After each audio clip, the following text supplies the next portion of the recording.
This is Morning Juice. Sports, insight, and great storytelling. Starring Bobby Carpenter and Jeff Tito Thitoff. It's time to attack and dominate. Yes, it's a great day to get juiced. It's a Tuesday, Bob. Let's have some unforced fun today. What do you think? Unforced fun? Yes. As opposed to coerced fun? Forced fun. We're going to unforced fun. Forced sounds so rough. Coerced sounds a little bit.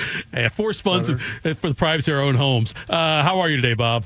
I'm doing great. How are you doing? Oh, it's a fantastic. Went to bed at like 8:45 last night. This is the best I've ever felt. Really? Well, it's been a minute since I've done that, and I didn't drink it all yesterday. So those two things in conjunction, that allowed me to get I was about 7:45, 8 o'clock. I didn't have much to do. Ran through some emails, and then went upstairs, put my rapid reboots on my legs to get some recovery. And what the hell are rapid reboots?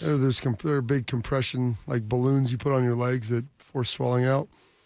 Laid in bed, read for about 35 minutes, and then went to sleep. It was amazing. I'm starting to wonder about you guys. What do you mean? You NFL guy, you former players. I'm a long past former player. I understand now, that. But you've got access to all these. You'll hook up stuff to your I thighs. Well, whatever. My wife actually checked that. My wife, they were my Christmas present that my kids use more than me. So that's what most of my Christmas presents are now. Do you sleep in a chamber? I do not, but my friend has one that I go sit in. You haven't, you've never gone like a whole night sleeping in it, though? No, his is, you could sleep in it. His is like a 3-person one that you. Oh, it's got like a TV and stuff in there. Are you serious? Garage, yeah. It's a 3-person one? It's not big. It's like half the size of a third of the size of this room, but. That's pretty important. We can do the show from there. 2 of us. It'd been really hard to get 3 people in there. I mean, 3 grown adults, it's not the most comfortable thing. It's only really 2 can see the TV. I'm trying to think, Bob, if we should try that, though. Keep Bodie here, because they can't go 3 in there. Me and you go in there. You could. Well, you're supposed to wear a gas mask when you're in there with it, like an oxygen mask that comes in. So, I mean, I could talk on the phone and do stuff. I've started doing phone calls and things from there, because I'll go in for like an hour and a half here and there a couple times a week. Makes all the difference in the world. This is amazing. I didn't know they had 3-person chambers like that. Yeah, I was going to ask, do you feel a difference doing that? Do you? Yeah, and on my ring, all my modalities say that there is a difference with it too. Nice. My friend's got a really nice one. You'll live forever, Bobby. I don't want to live forever. I just don't want to turn into Biden when I'm older. I prefer just to die fast instead of stammering around. You're like 40 years from running for president. Exactly. That's why I told Shark he's retiring. I go, dude, what are you retiring for? You got another 15 years to your prime. You're running the country, big dog. You're good. I go, you have to be old as hell to be president now. I texted him yesterday a trivia question. I didn't bring up the thank you card thing. I'm not going to harp on that by talking about it on the radio again. But I did. I texted him a trivia question. It took him 2 guesses, but he got it right. So that was the extent of my talking to him since retirement. We are Morning Juice, sponsored by Riverside Bank in Dublin and Event Risk Elite Protection. I'm going to say this statement, Bob, with a question. Schlegel today? That's great opportunity. All right. Great moments are born from great opportunities. We are 16 days until the Pro Football Hall of Fame game, Bobby. 39 days until the first 4 college football games. 46 days till OSU, Texas. 51 days until the start of the NFL, and I am pumped about that. I know you are not, and neither is Shark. Bodie, are you excited about the start of football? I get really stressed to the point that it's embarrassing. Yeah. So not necessarily. Okay. But if you told me I was going to wake up on Sunday, September 14th, I think it is, and we were 2-0. Yeah, I'm all in. You'd be fine with that. By the way, for everyone out there, the we is the shirt he's wearing. It's not we like Ohio State or we, me and Bobby. It's we, him, and the Cowboys. Let's do Today in History, Rob. Time to get smarter. Morning Juice presents Today in History. Here's your professor, Bobby Carpenter. Just looked over and saw your rooster. Forgot to mention we'll do the rooster stuff today as well. We're later on in the show. We'll give Appetizer Tuesday. Yeah, we'll do the your favorite. Yes. Well, we'll see. Maybe it's my favorite. We'll see. I don't know which one you haven't. I don't know what the $3 appetizer is today. We'll find out later on. What do you got for us today, Bob? That's the beauty. So yes. Someone once said life's a beautiful mystery. Who said that? Do you know? He's an enigma. Okay. It is Tuesday, July 15th, 196th day of the year, 169 days remaining in this 2025. This day, 1834, after 356 years, the Spanish Inquisition is finally disbanded and laid to rest. That off. What the hell is the Spanish Inquisition? I don't know what it was. I mean, I don't know if we're going to do this show long enough for me to educate you on all of these different things. I wish Shark was here right now. Bodie, can you? No offense, Bodie. Nope, that's okay, Bob. I wish Shark was here right now, too, to be honest with you. It is the Tribunal of Holy. I just want to make sure that I get it correct. Okay. The Tribunal of Holy Office of the Inquisition was established in 1478 by Catholic monarchs, King Ferdinand II of Aragon, Queen Isabel I of Castile. Began toward the end of the Requiescat and aimed to maintain Catholic orthodoxy in their kingdom and replace the medieval Inquisition. It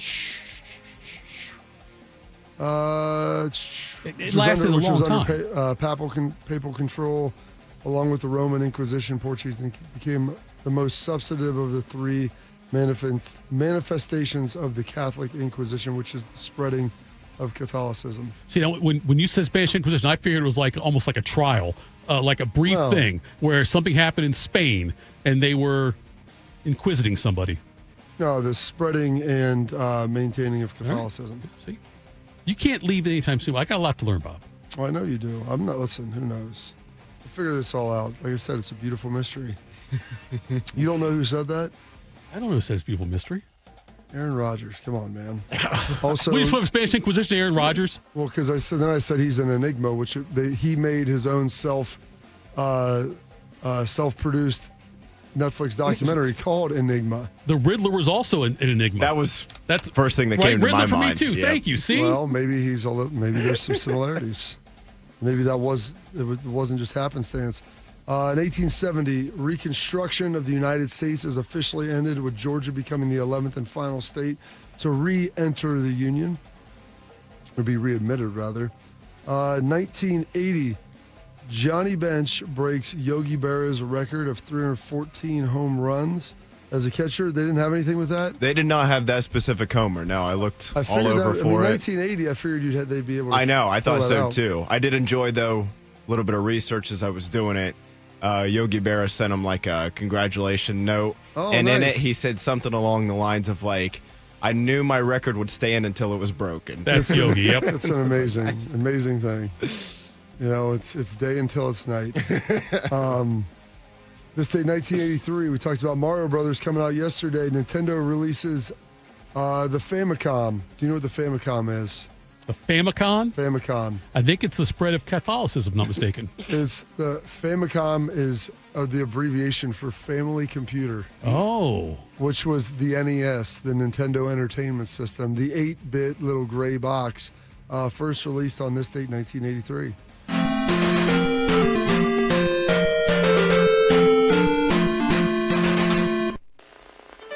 What's it like to play the Nintendo Entertainment System?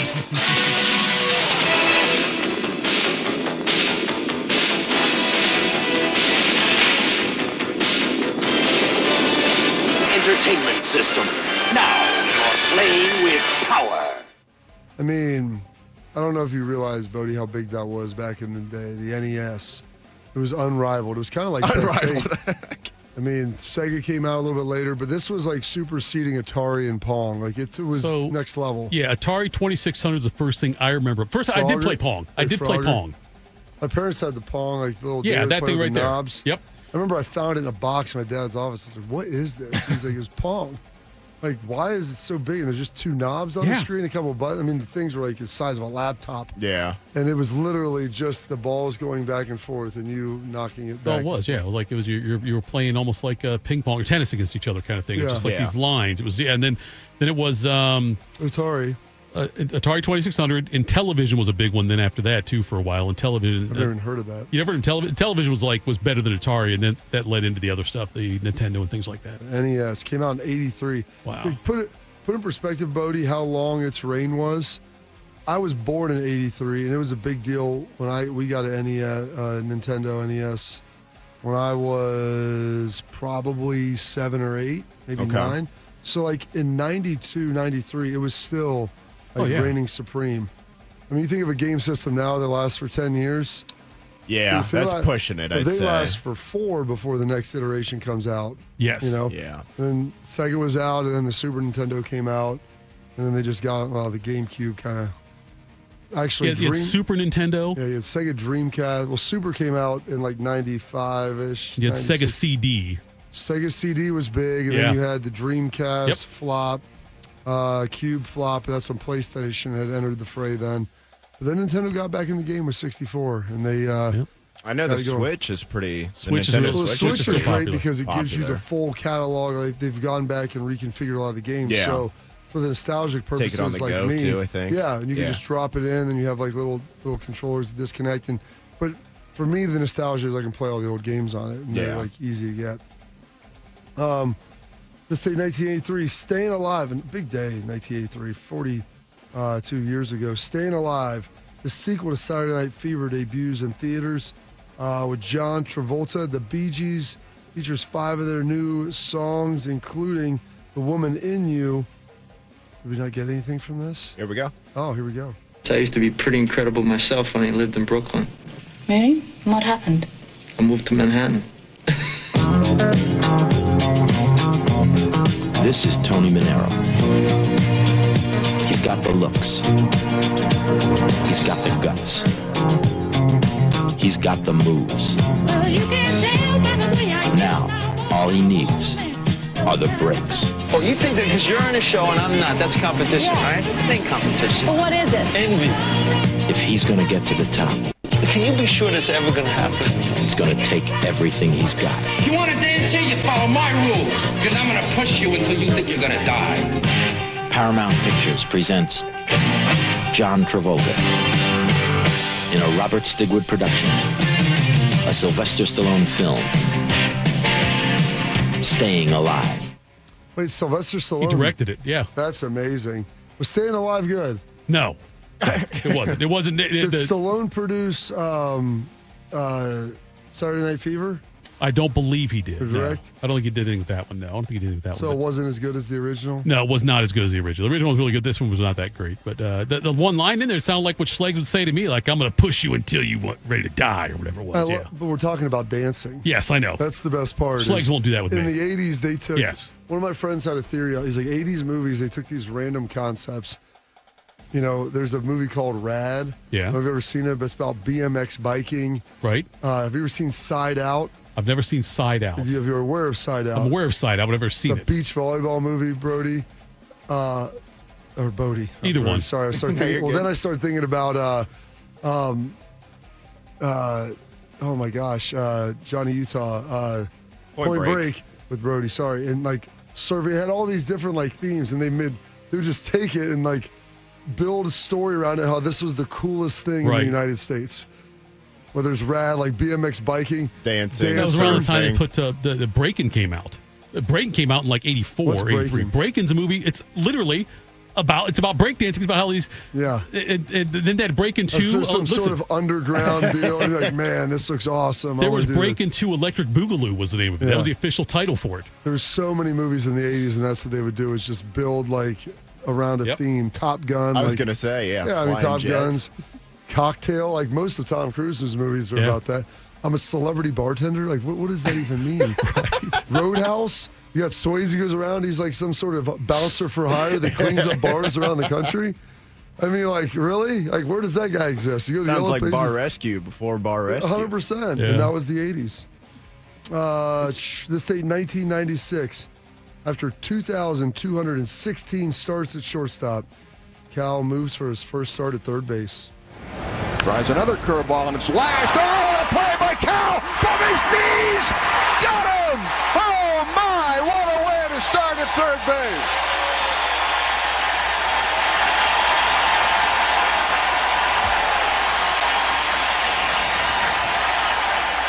Unbelievable. He gets a standing ovation.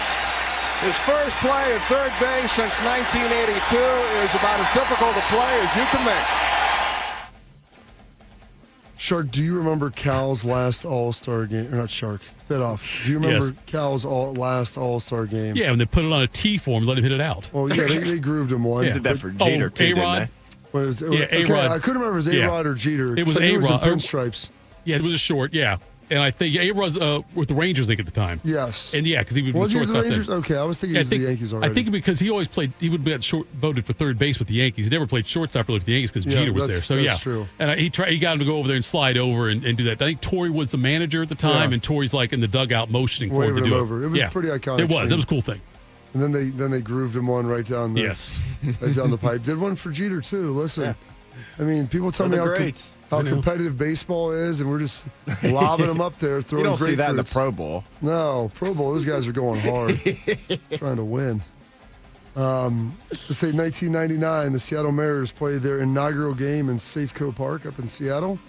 Say 2003, Mozilla Foundation is established, and in 2006, Twitter, Bodie, makes its debut. On July 15, 2006, Twitter, then known as Twitter, launched to the public, revolutionizing social media with its unique approach to sharing short status updates. Developed by Odeo, Twitter was born from an idea by Jack Dorsey, with support from Evan Williams and Noel Glass, to share personal updates via SMS. Initially called Twitter, it allowed users to send short messages to groups of friends using a single text. Launching as a side project, Twitter quickly gained traction. By the 2007 South by Southwest convention, daily tweets skyrocketed, marking the beginning of its explosive growth and transition from Twitter to Twitter. Twitter's 140-character limit, later expanded to 280, became a defining feature. It grew to over 200 million users by 2013, becoming a major platform for real-time information sharing and social interaction. Twitter's influence soared with events like President Trump's election, but it also faced challenges like content moderation and privacy concerns. How has Twitter shaped the way you share and consume information? Leave you with a question right there. Something to think about. Love that. Are we better off than where we were pre-Twitter? Are we? That's a great question. I don't know. I mean, it was the first of the instant mobile sharing applications. Applications is short for app. Thank you. Well, it's long for app. Long for app. App is short Are for we app. Like Appetizer Tuesday. Are we? That's a good call back there. Are we better off with Twitter? I don't think so. I don't think so either. I think there was a time we were. Yeah. I don't think so either. now. Can't have nice Somewhere in the things. last 5 to 8 years. Yeah, that's exactly what I was going to say. I was going to say 5 to 10. It just like the political discourse started turning probably about 8 or 9 years ago, and it's. I don't think we're better off. No, I don't. I don't believe we're better off now. I mean, I could go without it. Although it's nice to kind of curate your own news feed, which I've been able to do for like all my sports and stuff. I sit down in the morning, read my daily devotional, scroll. Open up the newspaper, a.k.a. That's what it is. Open up Twitter, Instagram. I just wish some of those women would leave me alone. Go ahead. Absolutely. Some birthdays today. Alex Karras, born on this date, 1935, the Iowa graduate Lions vet and Hall of Famer for both college and the NFL. Actor also. Webster. Webster, that's right. And by the way, terrible Monday Night Football broadcaster. Really? Oh, awful. Worse than Montana? Montana did Monday Night Football. He's worse. It was him on Monday night. He did it with Gifford and Cosell for like one season, I think, and it was awful. Really? He's really bad. Yeah. That's good. But he's dead now. He died about a decade ago. I don't think so bad then. So he's still dead. Yeah. Still dead. George Voinovich, former United States Senator hailing from Ohio, and the 65th governor of Ohio, born on this date, 1936, also deceased. In case you were wondering. Jesse the Body Ventura, Jesse the Mind Ventura, the 38th governor of Minnesota, turning 74 today. Payback time.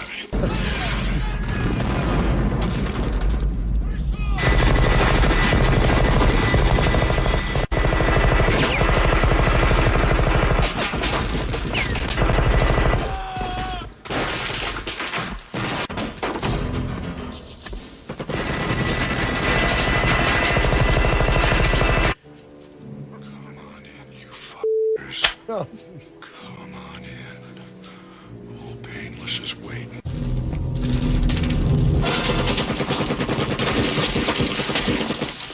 Son of a bitch is dug in like an Alabama tick. You're hit. You're bleeding, man. I ain't got time to bleed. And that's fine. That's when he was a governor. That's when that audio was set. That was him. That's live footage. The Minnesota State House, I think, during that's a what debate. It was. Yes, they took those debates very seriously. Okay, so California, Minnesota both have had former professional wrestlers and actors as governors. In Ohio, who would be our actor governor? Our actor governor. Someone hailing from the state. We've Okay. got Martin Sheen's getting kind of old. Sheen's too old for Paul it. Newman's dead. That's unfortunate. You know it is. I mean, Ed O'Neill, Halle Berry.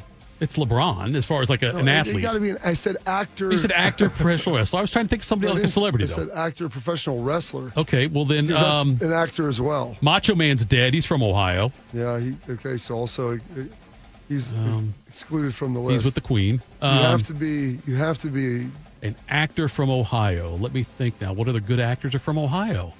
Drew Carey. Is he? I mean, Drew Carey'd be the one. That's probably it. Yeah, because he's crossed over. You know. Yeah. I think Drew Carey's probably the answer. Have we? Luke Perry still? No, Luke Perry's dead. Yeah. We lost all our good ones. Yeah. I mean, Paul Newman could have been the guy. Oh. Ed O'Neill is still alive. He's older. You want Al Bundy or do you want Drew Carey as our governor? It's a tough call on that one. I think you'll be so sick of the winning Thitoff. Oh, someone says Rob Lowe in the chat. Carmen Electra. Rob Lowe. I would prefer Halle Berry over so would Carmen I think Electra. I would too. Rob Lowe, that's not a bad one. Rob Lowe could pull it off. Rob Lowe, remember the Brat Pack? I could get behind that. Yes. Clooney? Was Clooney from Ohio? I don't think so. That's what someone in the chat. Ben says in the chat, George Clooney. They got to be from Ohio. I don't know if he is from Ohio. That's what I'm saying. I don't think he is. He doesn't. I haven't heard that before. I'll look it up. Unless you can do it now. No, you can go Brody. ahead. Clooney looks like Lexington, Kentucky. Yeah. If Wikipedia is correct. It's practically Cincinnati. Wikipedia's never been wrong. Yeah. Barry Melrose, former NHL coach. Great hair. ESPN commentator, once referred to on this station as Larry Melrose, Who turning did that? 69 today.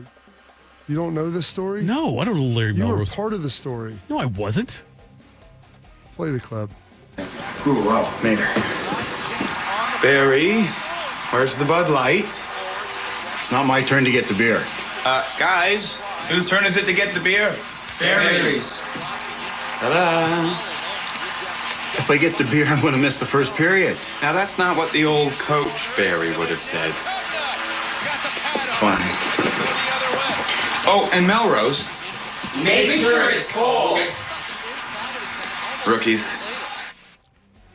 So we used to have him on every Wednesday when I was working with Rothman. Okay. Maybe on Wednesday, Tuesday. I don't know what day it was. Our former PD goes, why do you guys keep having on Larry Melrose? Oh, I'm guessing. And then you were filling in one day, Yeah. and you even referenced him as a Lawrence as part of a joke. Oh, God, that was funny. I told Bodie that story yesterday. I as was I was doing funny. it. I don't know if you were funny. The fact that you can't remember your own joke. Dude, that tells me how much funny stuff I've said that I can't remember all of it. Or it tells you your ability Unforced to retain. That's right. Dave Chappelle's another one thrown in here, too. Now that would be. Now, I saw him with Black Bush. Dave isn't from Ohio, but he does live in Ohio now. Right, Yellow Springs, yeah. That would be remarkable. You've been out to his shows out there in the. I have not. You've got to go check. He's there in August again. I went out there last year. He's always there. Well, no, I'm saying he does the shows there. He's performing again. He brings. When I went there, Matt Rife was also there. Oh, they say it's really good. Yeah. You have to put your cell phones in some sort of you deal. you got to leave it there. Yeah. He's all yeah. Yeah, it's great. Our stage director at Get Up was his PA for when he was working on the Chappelle show and everything. He had unbelievable stories about him. Forrest Whitaker turning his 64 today. Habari! Mimi Idi Amini Dada. And I want to promise you, this will be a government of action, not of words. We will build new schools, new roads, and a new houses. I may wear the uniform of a general, but Quinye Moyo Wangu in my heart, I am a simple man like you. I know who you are and everything that you are. I am you. I don't remember that scene in Fast Times at Ridgemont High. That was from The Last King of Scotland. I thought have that's you seen what it was. I have not. Okay, the ratings are pretty good on it. I've never seen it. It's probably about 20 years old at this point, but The ratings were good. It has James McAvoy and Kerry Washington in it as well. Huh. So, that's pretty good. yeah. From what I've been, it came out right after I was in college or NFL, and I didn't get a chance to see it. Fast Times at Ridgemont High. I thought they just flew him in for games. That's what it was, yes. And then he's in search of a new Achilles, but it's Dame time, turning 35. Foul to give for Houston. 9/10 left. A 3 wins the series. It's Lillard. He got the shot off. Lillard, good! Good! And the Blazers win the series for the first time in 14 years! Chance right here. Shot clock is off. Portland has a timeout. Lillard, a chance to send the Thunder home. Lillard, long-range 3, and it's good! At the buzzer! Damian Lillard! Are you kidding me? Old Dame time, back with the Blazers, hitting big shots. And then passing today, Gianni Versace, the famed apparel designer. Some holidays observances today. It's a big one for you, Thitoff. Be a dork day. I love Horses Day. The Major League All-Star Game is today. Give Something Away Day, Pet Safety Day, Orange Chicken Day, and those are your historical events, your birthdays, your passings, your holidays observances for this date. July 15th, 196th day of the year, and 169 days remaining in this 2025. Well done as always, General. I've never seen an orange chicken. Coming up next, did a Power 2 commissioner draw a line in the sand? We'll do that next. Morning Juice. When it comes to protecting your business, whether it's your staff, property, or assets, don't make a crucial mistake by contracting companies that provide subpar and unprofessional service. What you need is a security partner known for their unwavering professionalism and unnatural liability. You need Event Risk. Event Risk is a U.S.-based, veteran-owned company that not only specializes in on-site guarding, but also offers armed security associates and executive protection agents. Event Risk, elite protection for your peace of mind. Hello, my name is Eric Rose, CEO and founder of Event Risk Security Services. We are a U.S.-based, veteran-owned company providing protection services and consulting to Fortune 500 corporations, movie studios, celebrities, and high-net-worth individuals. If you're tired of fluff margins with low compensation for poor quality security officers and an endless revolving door of vendor staffing, then give us a try. For virtually the same cost, we can then address what keeps you up at night. Visit eventriskinc.com. My son Ian was diagnosed with a brain tumor at the age of 16 months. The outlook was pretty rough. I mean, it was, we had no hope until St. Jude rescued us. I mean, they saved him. To this date, we are 12 years into this journey, and from day one, we've never once seen a bill. It gave us the peace of mind to know that we're there with our son, and we're gonna beat cancer together. Now, he is doing really, really well. He's alive because of what St. Jude has done. He's here because of the doctors who came before, their blood, their sweat, their tears, the knowledge accumulated and shared, with everyone else around the world. This is how we get rid of this, how we help kids beat cancer all over. It's the future. Together, we will make cures possible for every child everywhere. Learn more at stjude.org. It's been a real journey since 2014 when I first had my injury. I realized that my home was just not working for me and that it was time to ask for help. Homes for Our Troops is really giving me my life back. The shower allows me to go in and turn around with my chair, pull down storage racks, automated door systems, hours of my morning given back to me. Adaptive sports are a huge part of my life, a huge part of my healing journey as well. Homes for Our Troops helped with making sure that I had a home gym so that I can continue to train. This past year, I was able to host Thanksgiving in my home. And it was the first time I was able to have my whole family in one place, and I was able to contribute to the meal. There are a lot more veterans in need, and Homes for Our Troops is going to be there to help them too. Homes for Our Troops builds and donates specially adapted custom homes nationwide for severely injured post-9/11 veterans and enables them to rebuild their lives. Join our mission at hfotusa.org. Bobby knows what it's like to be a winner. Tito knows what it's like to be thrown out of an all-you-can-eat buffet. You're here 4 hours. This is Morning Juice. That's not true, but this is true. It's Tuesday. Oh, you hear the sound, you know what it means. It means it's an Appetizer Tuesday. And the featured appetizer at Roosters is going to be $3 all day long. What is that featured appetizer, you ask? Well, it's none other than the delicious, the tasty, the crispy, the flavorful fried pickles. Pickles cut and breaded into fried delicious chips served with Roosters homemade ranch dressing. We think they're a big deal. And Bodie got a little smile out of that. Thitoff's not listening. I'm listening to you. And if you wait an hour from now, you're going to get a chance to win a $50 Roosters gift card. So stay locked in here and head over there and get you some Appetizer Tuesday delights. The fried pickles, $3 all day long. Bob, way back when Skip would do a show here, and people would call, maybe Terry Smith. He still does shows here. I know, it's called Tito Green. Yes. Maybe it was Terry Smith I'm thinking of. It's the anchor of all Saturday morning radio. But you would call in. The gold standard. And you would ask him for a locker. And he would assign you just a random locker number. Okay? That was your thing then. Locker? I don't even know. I know. Yeah, right. Well, I think that, I'll put Bodie on this because it's extra work and I don't want to do it. We should probably have a Morning Juice Chatter Hall of Fame. Now, TE13 would be one of the first inductees because he's one who was at the delivery. Deliverance? Yeah, Deliverance. Okay. He's over there at the hospital with his first daughter and his wife and listening in over there. And I was thinking about this, by the way.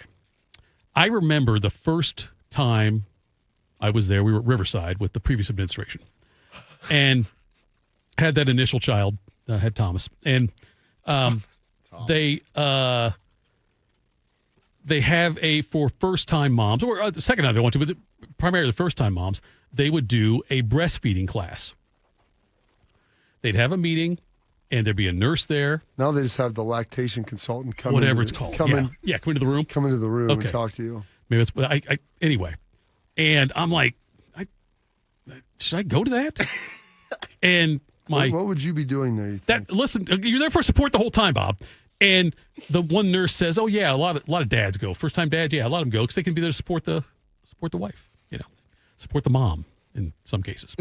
Anyway, so I go to this class at the hospital right there. It's like now all these women have just given birth. There was 5 of them, and a female nurse, and I'm the only man. Now the women, yes, they're probably glowing a little bit, but also tired as hell. And in a couple of cases, they didn't have a male figure with them at the time, so they were kind of angry about going through this alone. I'm the only man there, and I'm watching all of this go on. That would have been the first little sign like I shouldn't be there. That you should have left. I know, but Bob, then I thought if I leave, I look like a jerk. If I stay, I look like just a interested, but what I felt like was a pervert because all we're talking about is breasts and the nipples and the suckling. So I would say this. You should have just walked out. Where were you 25 years ago when we could have had this conversation, other than the fact you're probably middle school? Well, you're high school then. I mean, even as a high schooler, I would have been able to read the room enough to know that I'm not warranted in here. I'm just taking it. So anyway, if you're out there, if they have a class and you're a man, don't go. No matter what the wife or the nurse who tricked me, I think she was just messing with me, convinced me to go. Bodie, don't go. Yes, sir. All right. All right. Greg Sankey said that at the SEC Media Days, we've got a December 1st deadline, by the way, to figure out the format for the 2026 CFP and beyond. And December 26th? December 1st of this year. Of 26. Yeah, no, December 1st of this year to determine 26. For the following season, not this upcoming season. There's a lot of numbers you threw I know. Real quick. And that's the problem with football. That's one of the problems with football is that you can't just say it's the 2026 CFP because really 2026 CFP happens in 2026 after the 2025 season. It's confusing. I got it. Anyway, he has said that, he told it could just stay at 12 games if he and the Big Ten, if the SEC and the Big Ten can't agree on what model they should go with. He said he spoke with Tony Petitti quite a bit, 4 out of 5 days last week, and just said again that, look, Big Ten has a different view. He said, that's fine. We have a 12-team playoff, 5 conference champions. That can stay if we can't agree. I don't know they have equal power as far as their influence, as far as their votes and whatnot. They have equal power, but I think they're both, him and Petit, are trying to flex a little bit like they may have more. You know what I mean? Like, you're going to listen to us. Well, no, you're going to listen to us. Both of them are trying to get what they would like for their conference. Like, that's their job, is to lobby on behalf of their conference and to get this done. But they do have to come to some sort of consensus. They were granted the ability to make these changes, but they have to come to a consensus on what it's going to look like. And Bob, I believe you're in lockstep with me on this one, that 16 teams is the way to go, and just have no buys, just go 16 teams. Sure. And even play, if you want to play the first 2 round games on campus sites, do that as well. I think that's what people would like to see. So do I. And so, should one of these conferences step aside and say, I'll go, or step in and say, I'll go with what you want? Well, at the risk of losing 12. At the risk of staying at 12. Say, we know. What is the risk of staying at 12? Why is there risk in that? I'm sorry. Maybe not the risk, Bob, but losing the opportunity to go to 16 right away, for the following season. Yeah. There's, with how progressive college football's been in college sports, specifically college football, in the last couple of years, it seems to me there needs to be a way. And I don't know what the compromise would be. Like, how do you even compromise these two things? The 5 and 11 or the auto bids? Like, I don't even know how you could compromise on that one. Like, there's no middle ground. It's like, I'll offer you 50, I'll offer you 175. Yeah, that's the problem, is the two models are so drastically different that you're either going conference champs and 11 at-larges, or you want to have allotted seedings to each conference, where then it takes the subjectivity out of it, and you in theory you can play tougher non-conference games, because if you finish 4th in your conference, you're still going to get in. Right. If you're the Big Ten and SEC. And initially people thought that the Big 12 would be on board with this because you're giving them a second team every time. But then, and I don't know if Brett Yormark has talked to Greg Sankey or what it was, but he's like, we're not in favor of that. We think we could get 3 teams in. Which there still is room for some at-large growth in there, but I don't know if that would be going to the ACC or Big 12 anyway. So I'm not sure about this. I wish I had some sort of overriding statement that was going to make some big difference as to how things are going to operate. If they can't agree on it, stays at 12, like the world's not going to end. No, it's not. It's not. But I think but the fact that we agree, and I think most fans would agree, that 16 is the way to go. I never said 16 was the way to go. I don't like the buys, and I would prefer that everybody gets a home playoff site. If you're one of the top teams, now getting a bye is great, but then you don't get a home game. Right. So you have to forego that. And yeah, I think 16 would be nice. The last 4 teams I don't think are winning it anyway. So what does it matter? They probably aren't. You're right. They probably I actually think a lot of fans would push back on that, Tito. You think so? I think a lot of fans would be okay staying at 12. Really? At least for 5 years. There's your poll question, Bodie. Yeah, well, that's true. That's a good one. And let it breathe a little bit. I mean, I think year 1 went really well, and I was very against going from 4 to 12. Right. Now, personally, I think we could have gone to 8 and then see. Sure, I would have gone 8 how first. That yes, did, but nevertheless, I was much more on board with the 12-team playoff than I originally thought I was going to be. Right. And now, after seeing it for 1 year, I would like to see it for a handful of years before we immediately jump to 16. And I'm looking at it, I think that what's the benefit? Like, you get 4 more teams in. Right. Now, if you're going to do 2 rounds of home playoff games. That's what, They haven't made any assertions or statements about that. They haven't, but I think the possibility is there on that. And I'd love to see Ohio State. The possibility is there, but that's not a possibility, and probability are 2 different things. Sure. And I would not define that as a probability at this point. I wonder if that would be the bargain when they're talking these two things. If one of them wants it, like say the SEC or whatever. Nobody's overtly said that, so I don't think that that's something that anybody's officially wanted. I wonder if Petit, though, if that was an option, though, if he would say, "Look, yeah, fine, we'll go 5-11, but I'll get." Then why wouldn't he be championing that right now? I don't know. I'm not sure if he is behind the because scenes or not. Probably something he doesn't care about. God, he should care about it. Think about it. If Ohio State got 2 home games. Well, yeah, I understand that, but what if you have to go on the road twice? Yeah, well, Ohio State's not going to go on the road twice, Bob. I understand that, but there's just that's there's a lot to Buckeye fan talking about. There's a lot to all this, and there's some nuance to the argument.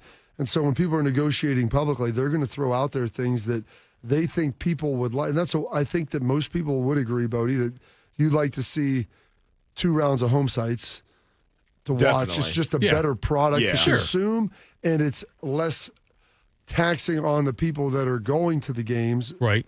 And you're not asking them to fly and drive and do all this stuff. So it's a much better scenario from that standpoint. And so that's a winning argument. And so if you're ever negotiating publicly, you're going to put forth winning arguments that everybody that there's a consensus on. And you got to believe ESPN's would prefer a 16-team also. It's more money for them. It's more inventory. More inventory for them, more money, more. In the new stuff, they said that they're going to parcel out the games, and it's going to They be more can, of an yes. NFL model. Yeah, they can. They have the option to do that if they want to. They said they will, but they could, like TNT or whatever, get a couple of Turner, or whatever, get a couple games also as well. Well, so. Turner only got those games because ESPN didn't have the inventory available to broadcast them. That's why. This would be one that would probably bring in Fox and NBC and everybody else. And we know that television and money makes all that happen. So, all right, coming up next, quick hitters, Morning Juice. Around the world, Children International and friends like you are giving children in poverty a chance to grow and thrive, to be healthy, to succeed in school, and achieve great things. How do we do it?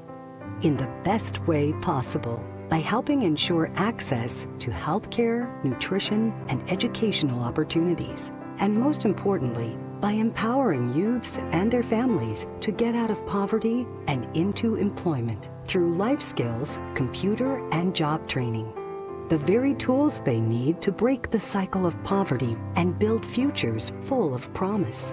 Because every child deserves a chance to realize their full and best potential. Learn more about how Children International is empowering children and families by going to children.org today. That's children.org. I'm a wife and the mother of 2 kids, and I've got a good job. Bye, Mom. See you, Mom. A pretty important job. Because of my family and my job, I really care about this neighborhood. It's a good neighborhood. Yes, there's some crime. And when I drive to work, like now, I realize that some people here don't trust the police. So the police should be reaching out to this community, and this community should reach out to the police. That's the way to make this a safer place. And when I get to work in the precinct house and put on my uniform, I can tell you as a police officer that this department is reaching out to the community, and the community is doing its part. We're building partnerships. This should be happening everywhere. This is how we can all be safer. Get involved. Start the conversation. Start the conversation and help stop crime. To learn the 5 things you can do, go to ncpc.org/prevent violent crime. A message from the National Crime Prevention Council and the Bureau of Justice Assistance. You know what hope is? Hope is action. Carving a path forward, even when it's hard. And kids who still know how to dream. They're the best pathfinders of all. So at Child Fund, hope means helping millions of children living in poverty worldwide to grow up healthy, educated, skilled, and so all those good things can come true for them. Safe. And that means safe at home, safe at school, and safe online. Hope means walking this path together. All of us. Because when we work together, we can do so much more. That's right. Hope includes you. Child Fund, because we need each other. To learn how Child Fund works with children in 23 countries to help them achieve their full potential, visit childfund.org. That's childfund.org. Bobby Carpenter, husband, father, Buckeye. Jeff Thitoff, husband, father, idiot. This is Morning Juice. Today, you can join Anthony Roth and Matty Ice live from the Shot as they bring you exclusive access to Buckeye basketball summer workouts. They'll sit down with head coach Jake Diebler and select players for insider interviews you won't hear anywhere else. It's Rothman and Ice live from Buckeye basketball summer workouts today from noon to 3 on the Fan, Ohio sports destination. Let's do some jabs. Morning Juice presents Quick Hitters. Sponsored by Dr. Mark Levy. If you're snoring and not sleeping, call Dr. Mark Levy today at 1-800-MORE-SLEEP. Good morning, Bodie. Good morning, guys. Happy Tuesday. We'll start with the NFL here. The New York Jets and Garrett Wilson have agreed to a 4-year contract extension that is worth $130 million. The deal includes $90 million in guaranteed money, which puts him at 4th most among NFL wide receivers, and the $32.5 million per year puts him at 5th most among wideouts. Drafted 10th overall by the Jets in the 2022 NFL Draft, the former Buckeyes produced very well in the league, despite some pretty mediocre quarterback play. He's recorded over 1,000 yards in each of his 3 seasons, just 17 touchdowns, which isn't too much, but like I said, kind of some very average quarterback play in his few years there. Now, Bobby, he'll try and reignite that chemistry that he had with Justin Fields in Columbus, now in New York. Oh, there we go. Just in time. I saw this yesterday, this deal coming out. That's awesome for Garrett. I mean, this is more fodder for Ohio State recruiting and what Heartline can do with the receivers. And you look at how good these guys are when they get in the league. You get these massive deals developed here. And, Garrett's a phenomenal player. He's done a terrific job since he's been with the Jets, like you said, Bodie, despite some inconsistent quarterback play. And we'll see if this can help parlay Justin into getting a big deal and becoming a permanent fixture for the Jets at the quarterback position. I'm very optimistic about Justin Fields this year. Would you be Pollyannic by nature, though? Yeah, I probably am. I think that never met Polly, but Along came Polly. That's right. I think that Rain Man. Because of the fact that I believe in Justin Fields this year, and Garrett Wilson's a big part of that. I think Garrett Wilson's going to have a monster year this year. To say mediocre quarterback plays, but Garrett Wilson had to deal with is being very polite. Zach Wilson was. He was dating moms. MVP. Yes, that's what he was. So I think Garrett has a big year. It's a great contract for him. And Bobby, I didn't even think about that when I read the story about the way you can spin that into recruiting. With all these. I know that that's something Calipari always did with Kentucky. We talk about all the billions of dollars whatever his players got. And not that I'm comparing Heartline to Calipari at all, but I think that Heartline, yes, this is another selling point, though, when you continue to try to get the best receivers out there. After playing in the NFL for nearly a decade, Teddy Bridgewater returned to the high school ranks last season when he took over as head coach at his alma mater, Miami Northwestern. He led the team to a Class 3A state championship in his first season at the helm there. But now he's found himself in a little bit of trouble as he's been suspended for allegedly providing impermissible benefits to his players. He took to Facebook on Sunday saying this, quote, "The suspension came from MNW, and it's impossible to suspend someone who doesn't work for you. So if I'm suspended from there, I'm free to go to another school of my choice, but I'm not going anywhere." Bridgewater also posted earlier this month on Facebook that he paid for Uber rides, meals, and recovery services for his players last season. He did ask fans to donate to help cover such expenses this year. He said in the post confirming his suspension that he self-reported any payments to the players to Miami Northwestern. Tito, seems like Bridgewater, he's honestly trying to do the right thing by his players. He maybe just did something that coaches aren't technically allowed to do. Right. He was trying to do right by the players, but still, he goes on Facebook, he outs himself on this thing by saying, I spent all this money. And it was something like $22,000 out of his own pocket to do the Uber rides and like some recovery things and $300 every week to paint the field. That was all out of his pocket. And he goes out there and puts it out there, hey, parents, I could use some help back, so I don't have to keep. And then that's how he gets in trouble for it. I think it's funny that, yes, he's a volunteer, and they suspend him. Which I understand why I suspended him. He said, if it comes down to, I'll volunteer from the bleachers like I used to in 2018 and 2019 when no one had a problem with it. But yeah, it sounds like the Uber rides, meals and recovery, and services for his players last season. It was, let me see if I can find the numbers on it, but it was a ton of money he put out there. I think it was like, I don't know what it was, $14,000 in one thing. I can't remember what that was. But anyway, $1,500 a week, feeding the boys. It also says every morning following our morning training sessions. That's amazing, Bobby. He's trying to do right by the players. $9,500 to purchase pride sets for the players so they can look like a team. $1,300. Oh, it's $1,300 a week to have recovery trucks come service the players the day before games. You have $14,000 to conduct a camp where we sleep in the school's basketball gym. Last year, it cost him $14,000 to conduct the camp 4 nights, 3 hot meals a day from local black-owned restaurants and a snack on some of those days. That's crazy, Bob. So, I mean, he's not the first high school coach to do this. Right. He's not going to be the last. I mean, depending on where you're coaching. My dad coached for 30 years in high school football at Lancaster and New Lex. And I mean, you have people that need things, and you have guys that want to try to gain weight, and so you buy things for your players. Yeah. You need equipment for your team. There's stuff that you need out there. You buy it out of your own pocket. I mean, and my dad did that a lot. It doesn't surprise me that Teddy Bridgewater does this. When you care about the kids and you realize their home life may be less than adequate. Sure. And so they don't have the ability to have enough food and nutrition to be able to take care of themselves. Yeah. And especially if they've got a lot of ability and they could go better their lives by playing in college. They just need some direction and they need a little help. I played with a safety in Detroit who is coach. Like when he's down in Florida, he went to Western Michigan, and his coach would do his laundry and everything. He would stay with him sometimes. Yeah. Like he basically lived at the high school. It was wild.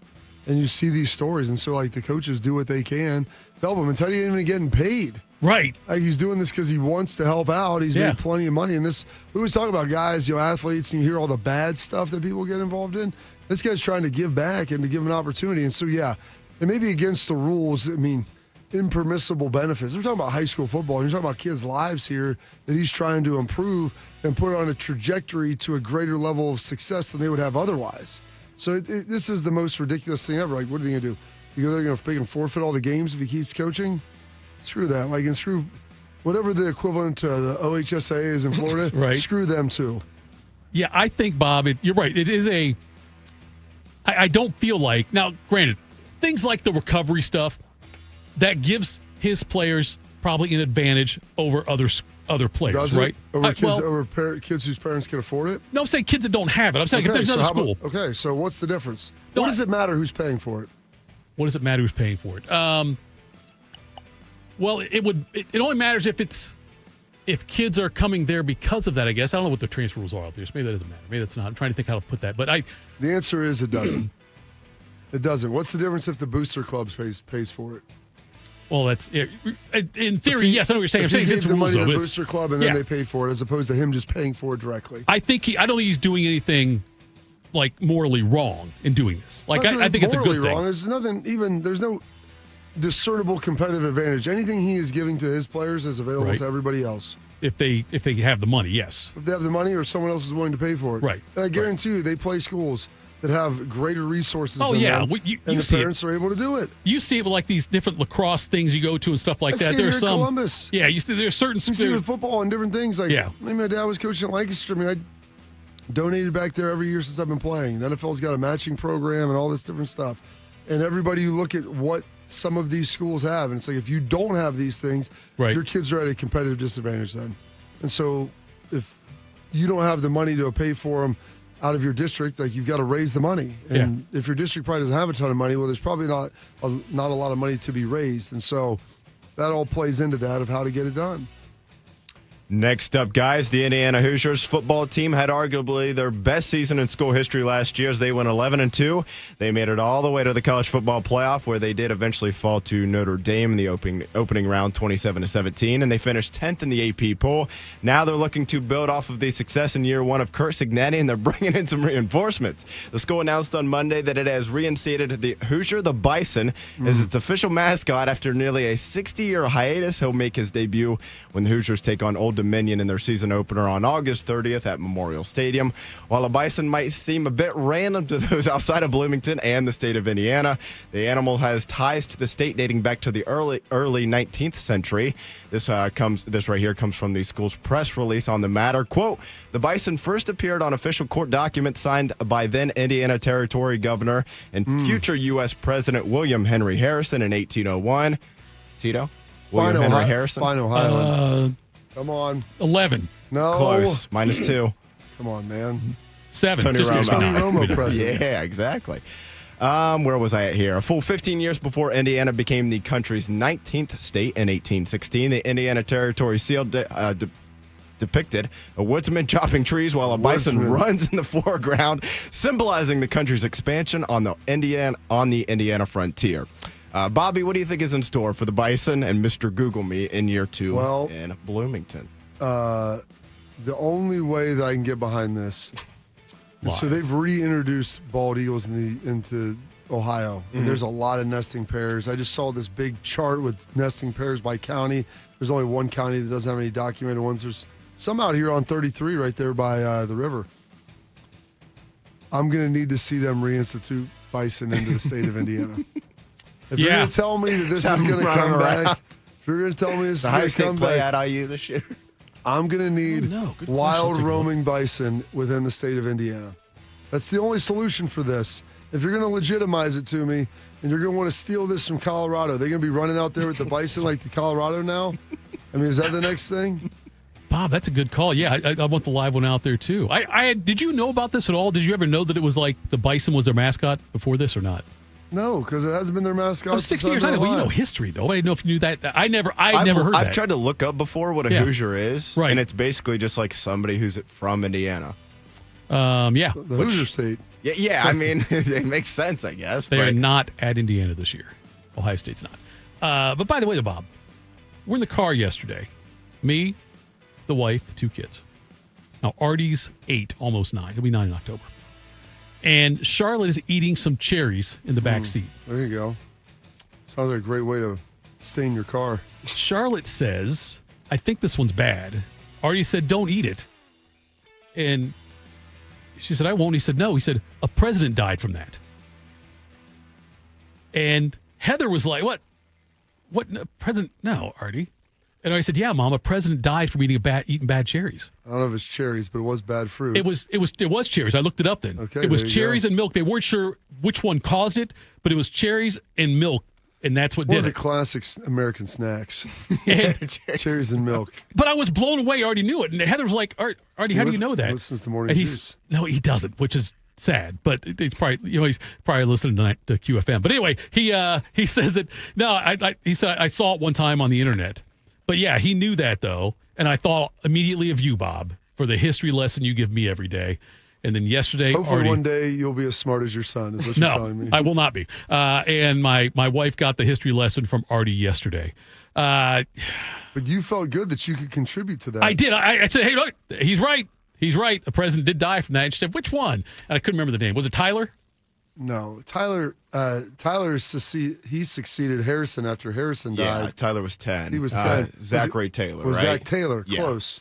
The Bengals head coach. Who was what, 14? 12. 12. You feel familiar enough with him to call him Zach? So we had non-consecutive 2 out of 3 presidents die in office.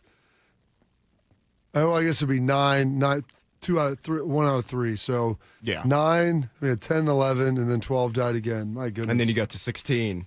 That's a rough run right and there. Then that might have been one of the more hazardous occupations you could have. You're telling me 3 and 7? And then was Garfield? it Garfield at 20 or 21? Oh, Bodie asked the question. I know. You didn't know it. Garfield was 20, Arthur 21, or is it Arthur 20, Garfield 21? Shark, it's one of the two, but nevertheless. That's what we'll do. Bad stretch. We're going to try to have Schlegs coming next. up next. 4 out of 11, that's a lot of death. Yeah. We're going to try to have Schlegs. If not, we'll call Shark and get some confirmation on these numbers of presidents. We'll do that next. Morning Juice. Bobby Carpenter here with Riverside Bank of Dublin Sports Money Report. In sports, it's always a good idea to be working on your fundamentals. Off-season, during the season, it doesn't matter. The ones who drill the fundamentals are the ones who consistently win. The same holds true when you're running a business. Chuck Moore, CEO, and Travis Sanders, president of Riverside Bank of Dublin, know banking fundamentals can make all the difference. Thanks, Bobby. There's no substitute for doing the right thing, and often the hard thing in business. Managing the books, cash flow, and sales tracking is as important as producing the product. The business cannot succeed without good fiscal management. Thanks, Chuck. Riverside Bank of Dublin knows that most business owners are busy people, and that's why we can assist in cash management. Let one of our commercial bankers help you do the right thing, too. These skills will help you grow your business and get a loan when the time comes. We want to help. Call us. Tune in every day for the Riverside Bank of Dublin Sports Money Report. Visit their office at 6300 France Road in Dublin or online at riverside.bank. Member FDIC, Equal Housing Lender. And we're live here outside the Perez family home, just waiting for the... And there they go, almost on time this morning. Mom is coming out the front door strong with a double-arm kid carry. Looks like Dad has the bags. Daughter is bringing up the rear. Oh, but the diaper bag wasn't closed. Diapers and toys are everywhere. Ooh, but Mom has just nailed the perfect car seat buckle for the toddler. And now the eldest daughter, who looks to be about 9 or 10, has secured herself in the booster seat. Dad zips the bag closed, and they're off. But looks like Mom doesn't realize her coffee cup is still on the roof of the car. And there it goes. Oh, that's a shame. That mug was a fan favorite. Don't sweat the small stuff. Just nail the big stuff, like making sure your kids are buckled correctly in the right seat for their age and size. Learn more at nhtsa.gov/the right seat. Visit nhtsa.gov/the right seat. Brought to you by NHTSA and the Ad Council. Hey, it's Bobby Carpenter. I know what it's like to be stuck in that cycle of pain where you're trying to get better.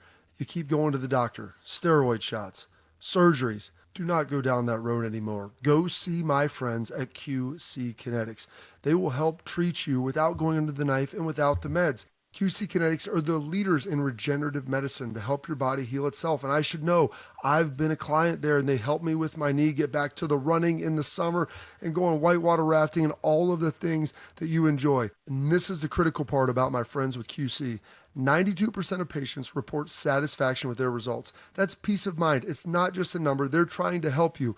They're the second opinion that you're looking for to keep you from getting under the knife. To find out if you're a good candidate, go check them out at qckinetics.com/Columbus. The consultation is free, or call 380-2845-44. That's 380-2845-44. They have offices all over Central Ohio. So go check them out.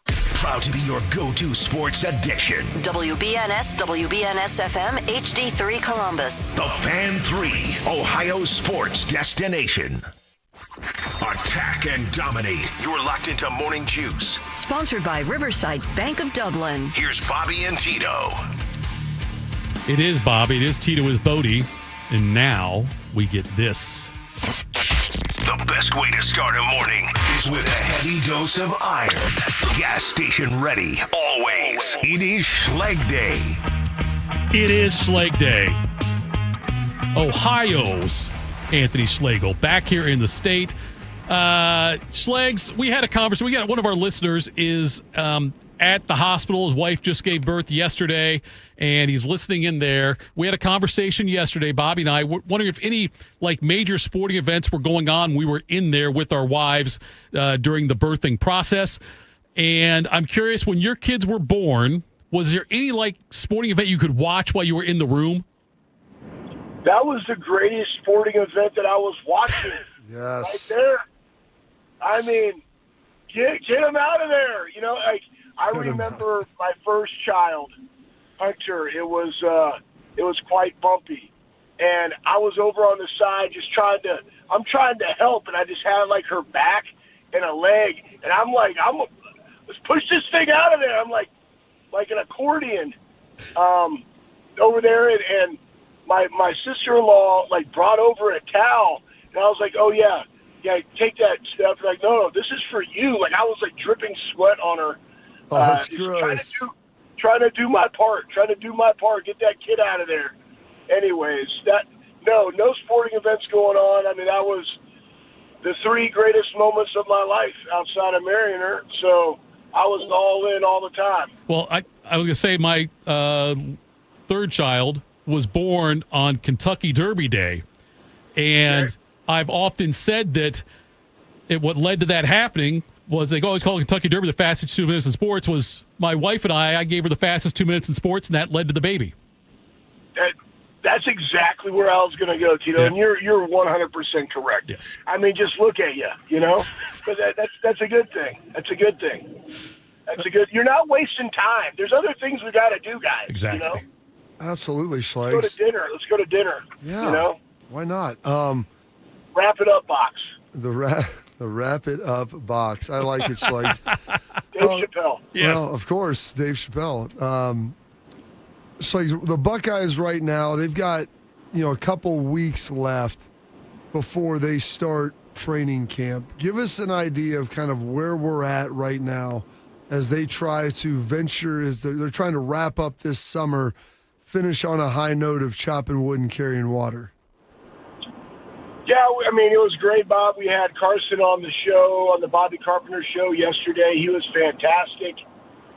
And it's just one of those things where you're still able to go train in the morning and enjoy your afternoon. You're already looking at Texas. You're already watching film on all the people that you're playing.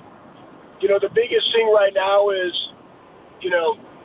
they're kind of in like this little power phase before they go into camp while still being really strong and competitive. And there's still areas that guys can grow and get better in.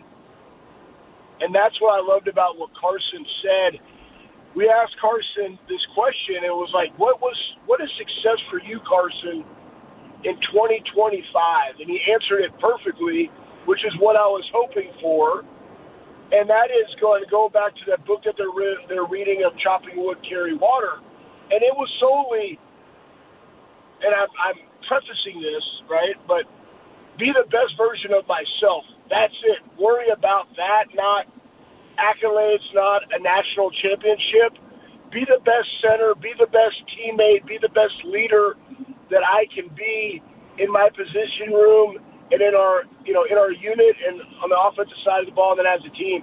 Like, that's spot on. So it's the continuation of that while also prepping the tissue for what's about ready to transpire during camp, which will be tough.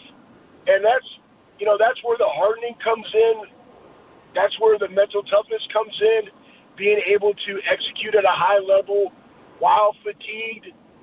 There is no light at the end of the tunnel. Like when you go to camp, there is no light at the end of the tunnel. Embrace every moment that you get because it's leading to the preparation of a November and of a December and a January.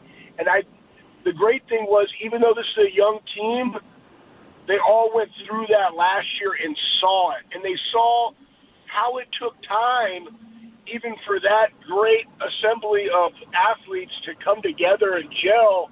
That didn't happen until the playoffs. So they were thinking about, what does that look like, feel like, act like?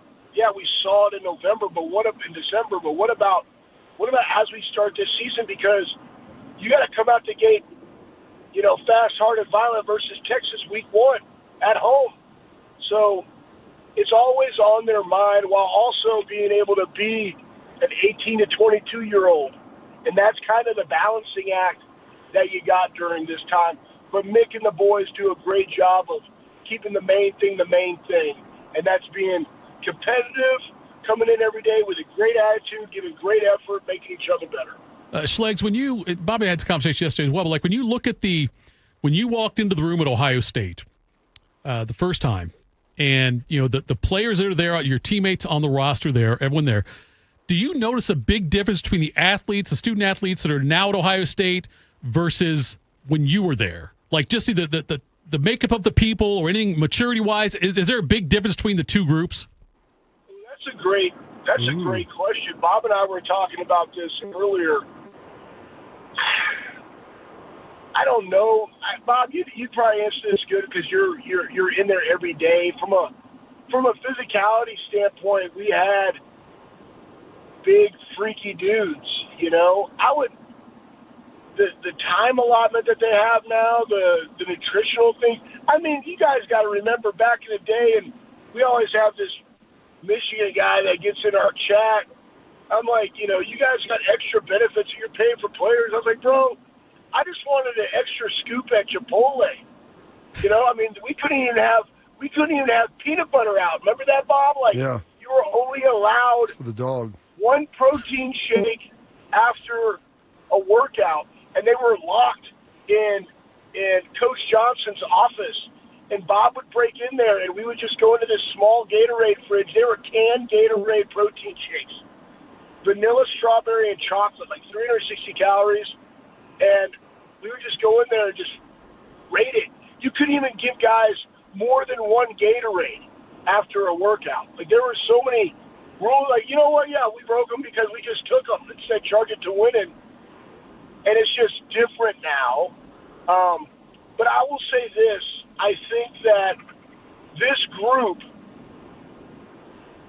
of young athletes during the uncertainty and chaos that is NIL has done a better job of handling that aspect than I thought they would. And as far as like changing of the character, when you do get a little pocket change, because my biggest concern was money in the locker room and money with a coaching staff at this level. because they're not as mature, having gone through 3 or 4 years in college, going to the NFL, under a contract, professional coaches, you have guys on your team that make more than the majority of the coaches on your staff. That's a fact.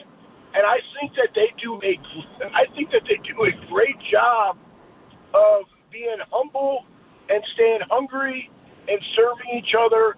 But that goes back to the culture and the recruitment of good humans. Then that's it. That's what I give them credit to. I give credit to Mark Pantoni and Ryan Day and Mick and how they've been able to kind of circumvent that obstacle and still build up the whole athlete. And every time we get a young man on the podcast, I just am very impressed and very humbled that they're a Buckeye, and I'm proud to call them a Buckeye brother. Schlegs, we've got the pods loaded. I mean, are they unloaded, or are they to the houses? Where are we at with regard to the move and the move in? Man, I'm going to apologize to my pod driver, my last one.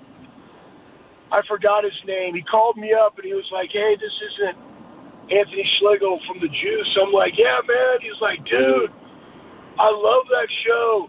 Anyway, so shout out to him. Appreciate you listening. But, yeah, pods are done. And honestly, the cool thing is like I'm already moved in. Now I just have to move it around once the house is renovated. And I like it. I'm done. I'm in. Now, there's other chaos that I'm going through right now, but it's good to have that done. And you had to get people on the bandwagon. And I will say this. I've loaded those pods exceptionally well. I did a really nice job. Don't hurt your shoulder patting yourself on the back, Schlegs. I'm not. I can't even reach my back with my Tyrannosaurus Rex arms. I gotta pat my chest. Hey, good job, Schlegs. Way to go. When you move like this, are you like me, where it's like I'm never moving again? No. Really? Because I know my life. Listen, Tito. It's just the consequences and repercussions for the choices I've made my entire life. Who knows where I'll be in 6 months, a year, 3 years? I don't know. The Lord knows. I just swing. Just keep swinging. But I will say this. I do not like moving. I like moving with pods. I like when somebody else moves you, and that was not going to be the case this time. But it was good that my kids had to go through it. And now I'm at that point, too, where I talk to my wife. I'm like, listen, we're only buying things if they matter. Like, I am not having stuff. I mean, I purge so much. I'm purging the farm closet and what's going to go into the other closet. I want it all gone. So that was even an adventure of itself the other night when I was cleaning out that bad boy. I was like, man, this is a really good Tri-Blend T-shirt, but do I wear it? Nope. Let Hunter pick. Because he's at the age now where he'll like my clothes, and they're close to fitting him good. Not there yet, but still wearable. And it's like, all right, those are for you. And so, any type of doomajig or doodad or whatever, we're going to make sure that it serves a purpose and has high utility before I purchase it. What's something, Schlegs, that you couldn't believe that you still had when you were moving? You're surprised, like, wow, can't believe I have this guy still. Yeah, I still got, because sometimes you forget that you even have things. I got a 1985 Chicago Bears shirt that was mine when I was 5 years old. I still got that, and I love it, making memories. My wife wanted to throw away my hog skull that had a great story when, I don't know, I was chasing this. We were going down to the Trinity River, and I had dogs bait up in it, and it's a big river down there in Dallas, south of Dallas as it's going down to Ennis. And I had dogs down there, and then I was on my way down there, and I end up, this one dog of mine, Bill, struck this pig, and it was me, Bill, and two catch dogs, and we caught it and, took it out. But it was like 380 pounds. And I still have that skull, and it's kind of falling apart. She's like, why are you keeping this? I'm like, listen, there's there's only a handful of things that I keep that are kind of nostalgic, that remind me of my true, absolute hillbilly, 100% what I would love to do every single day, Schleg Day type deal, and that's one of them. And it ain't ever going anywhere. So that guy has to stay. There's that. What else did I have that I was like really fired up about? Man, Bob, that's a good question. I had a pair of boots that I had from when I was in college at the Air Force Academy that I actually was like, they're time to go. And I gave them to one of Hunter's buddies. And they're still good, but they're just not. My feet have changed. So comfort. That's why I wear the Rocky. Yeah, that's why I wear the Rocky. That's why I wear the Durango boots now. They're just way more comfortable and lighter, and I can still, I got to feel frothy. These have kind of the slick soles on them. I'm not chasing anybody down, deadlifting, 700 pounds with those boots on. If I could, I probably would have kept them. So they're more of like, hey, if you want to go to a country concert, wear those. Not as practical for the lifestyle that I want to live and represent right now. So those were nice. I had to get rid of those. There was some great pictures of like the kids when they were really little that I forgot about that brought up other stories. Those are always fun going through. And kind of like the pictures that I have of us in college. You have amazing pictures, Bob. I mean, I got to figure out. Somebody needs to hit me up in a DM or something. I never ever pay attention to them, but I probably would at some point. How to get? I have a Mac. I got a MacBook like the original MacBook from 2006. Is that the one you that peed on? That I peed on at Mangold's wedding because I thought it was a toilet. But on there are like all my hog hunting pictures and college pictures. I got to get those off.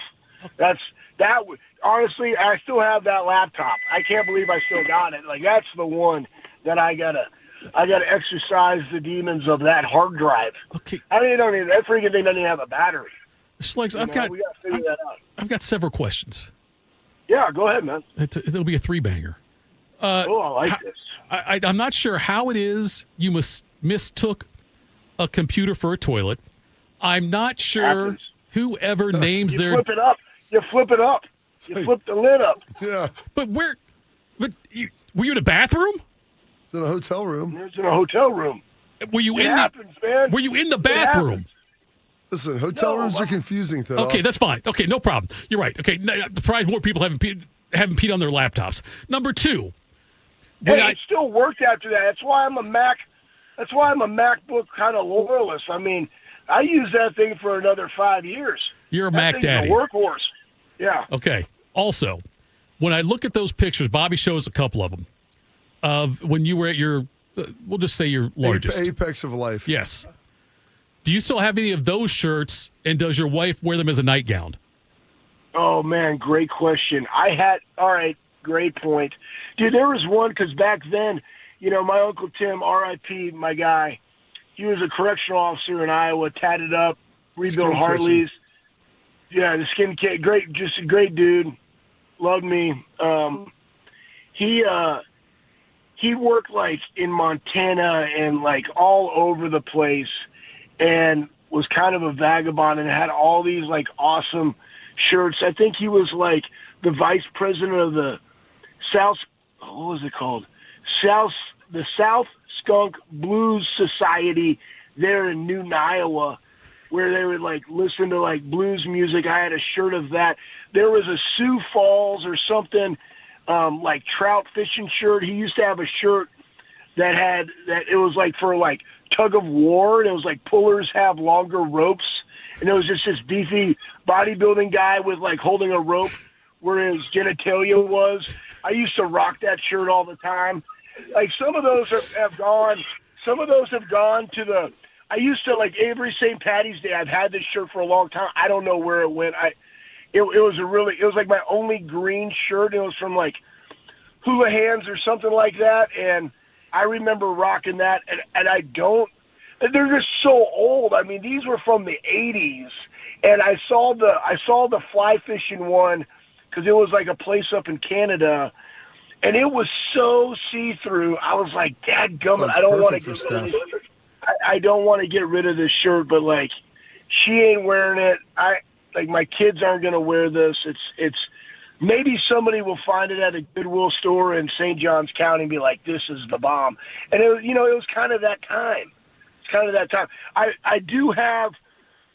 was going through some of my farm closet, and there is two hillbilly shirts that I've had since probably the 90s of a Wrangler pearl snap that one of them was from the early 2000s. I used to wear at Ohio State all the time. It was a flannel. And then the other one was like no, it's not cut off, but I mean, it's just kind of the vintage like multicolor flannel pearl snap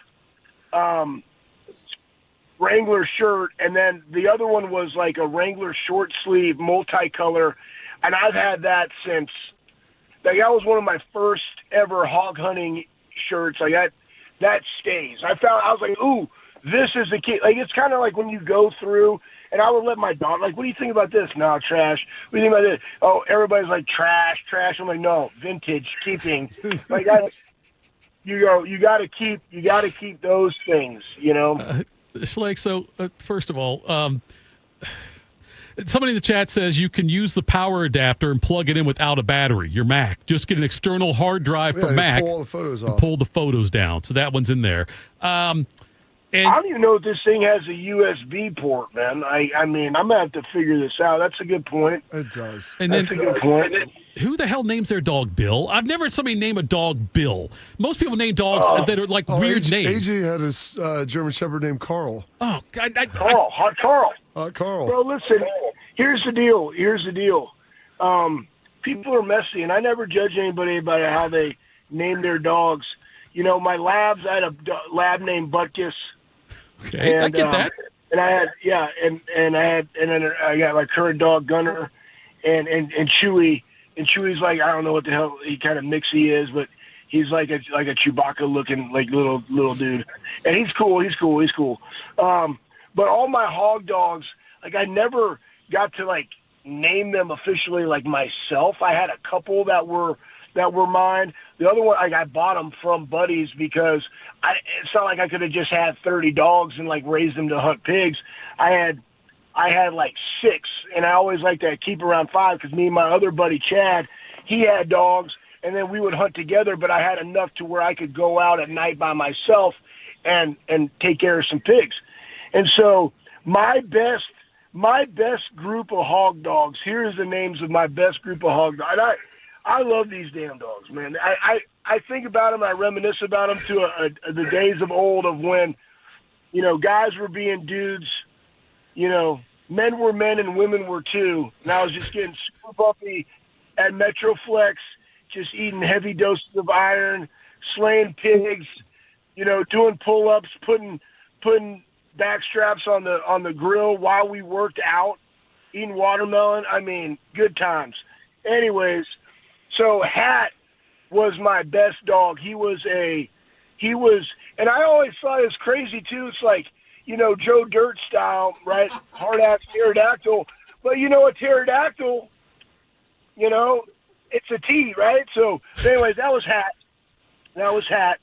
And then I had a really good dog named Walker, who was a Walker hound, and he was like semi-open on trail, and Chad didn't really like that, but he was a great dog.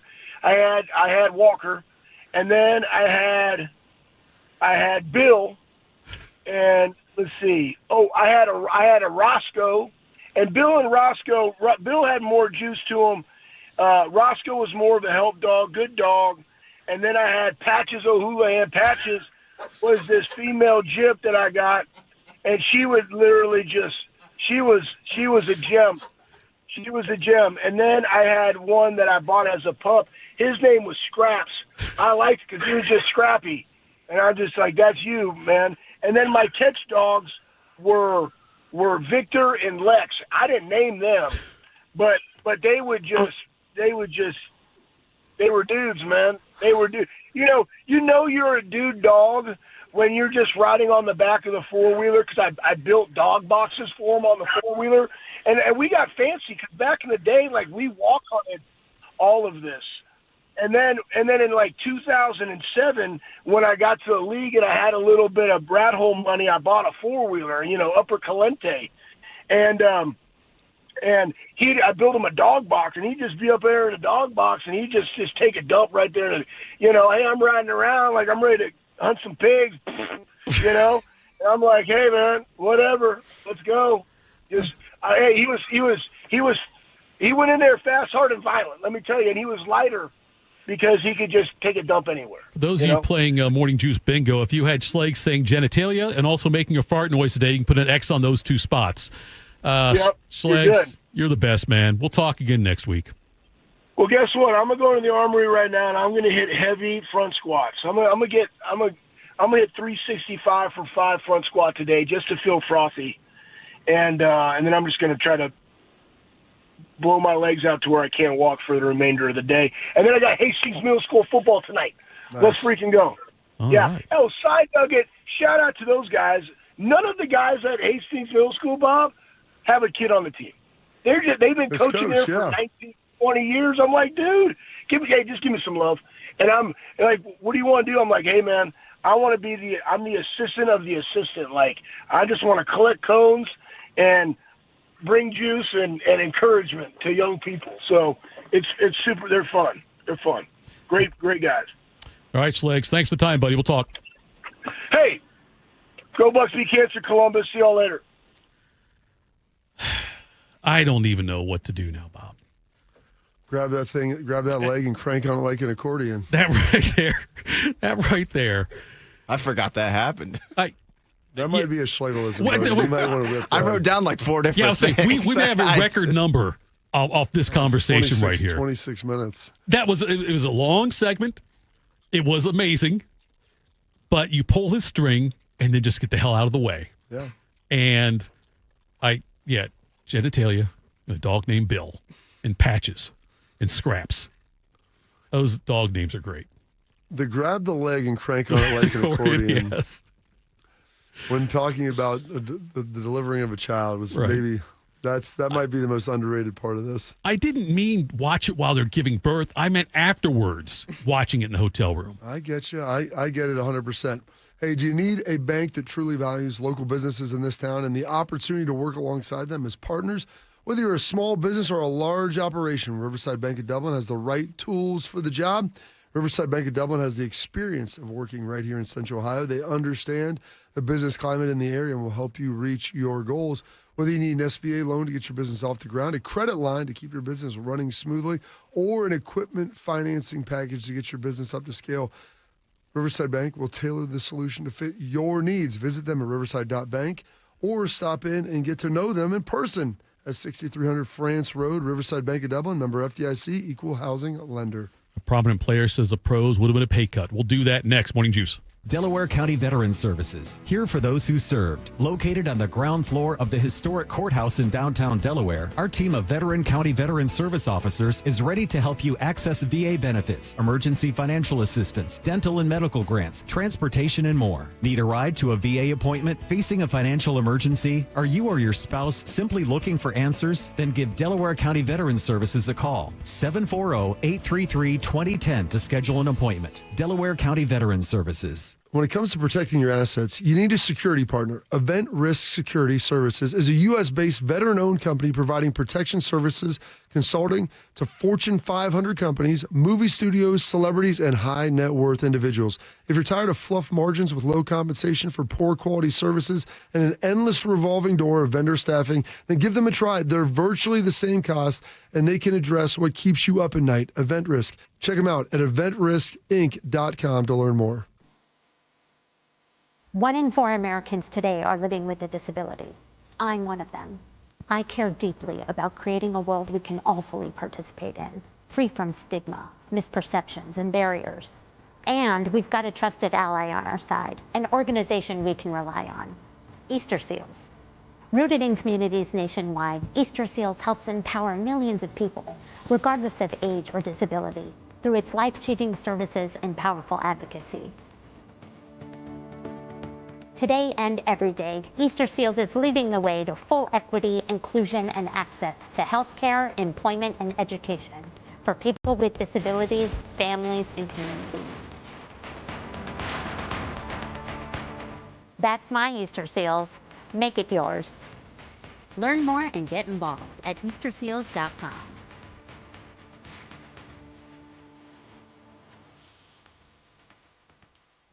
In honor of all those we've lost to cancer and those still fighting and thriving, like basketball analyst and cancer champion Dick Vitale. I want to beat cancer. I'm going to beat it. That's no doubt in my mind. I'm going to win this battle. Defeating cancer will take all of us. Join our team to help fund game-changing research that saves lives. At the V Foundation, V is for victory over cancer. V is for victory over the odds. V is for victory over health disparities, victory over setbacks, victory over the unknown. V is for victory over giving up. Don't give up. Don't ever give up. Donate to the V Foundation to join our team and help save lives. Cancer, all my physical abilities. It cannot touch my mind, it cannot touch my heart, and it cannot touch my soul. 100% of donations fund game-changing cancer research. Donate now to the V Foundation at v.org. We built a brand new studio just for Bobby, and Tito has already ruined it just by being here. I'm pregnant. This is Morning Juice. Morning Juice. If you're still upright after that Schlegs thing, that was fantastic.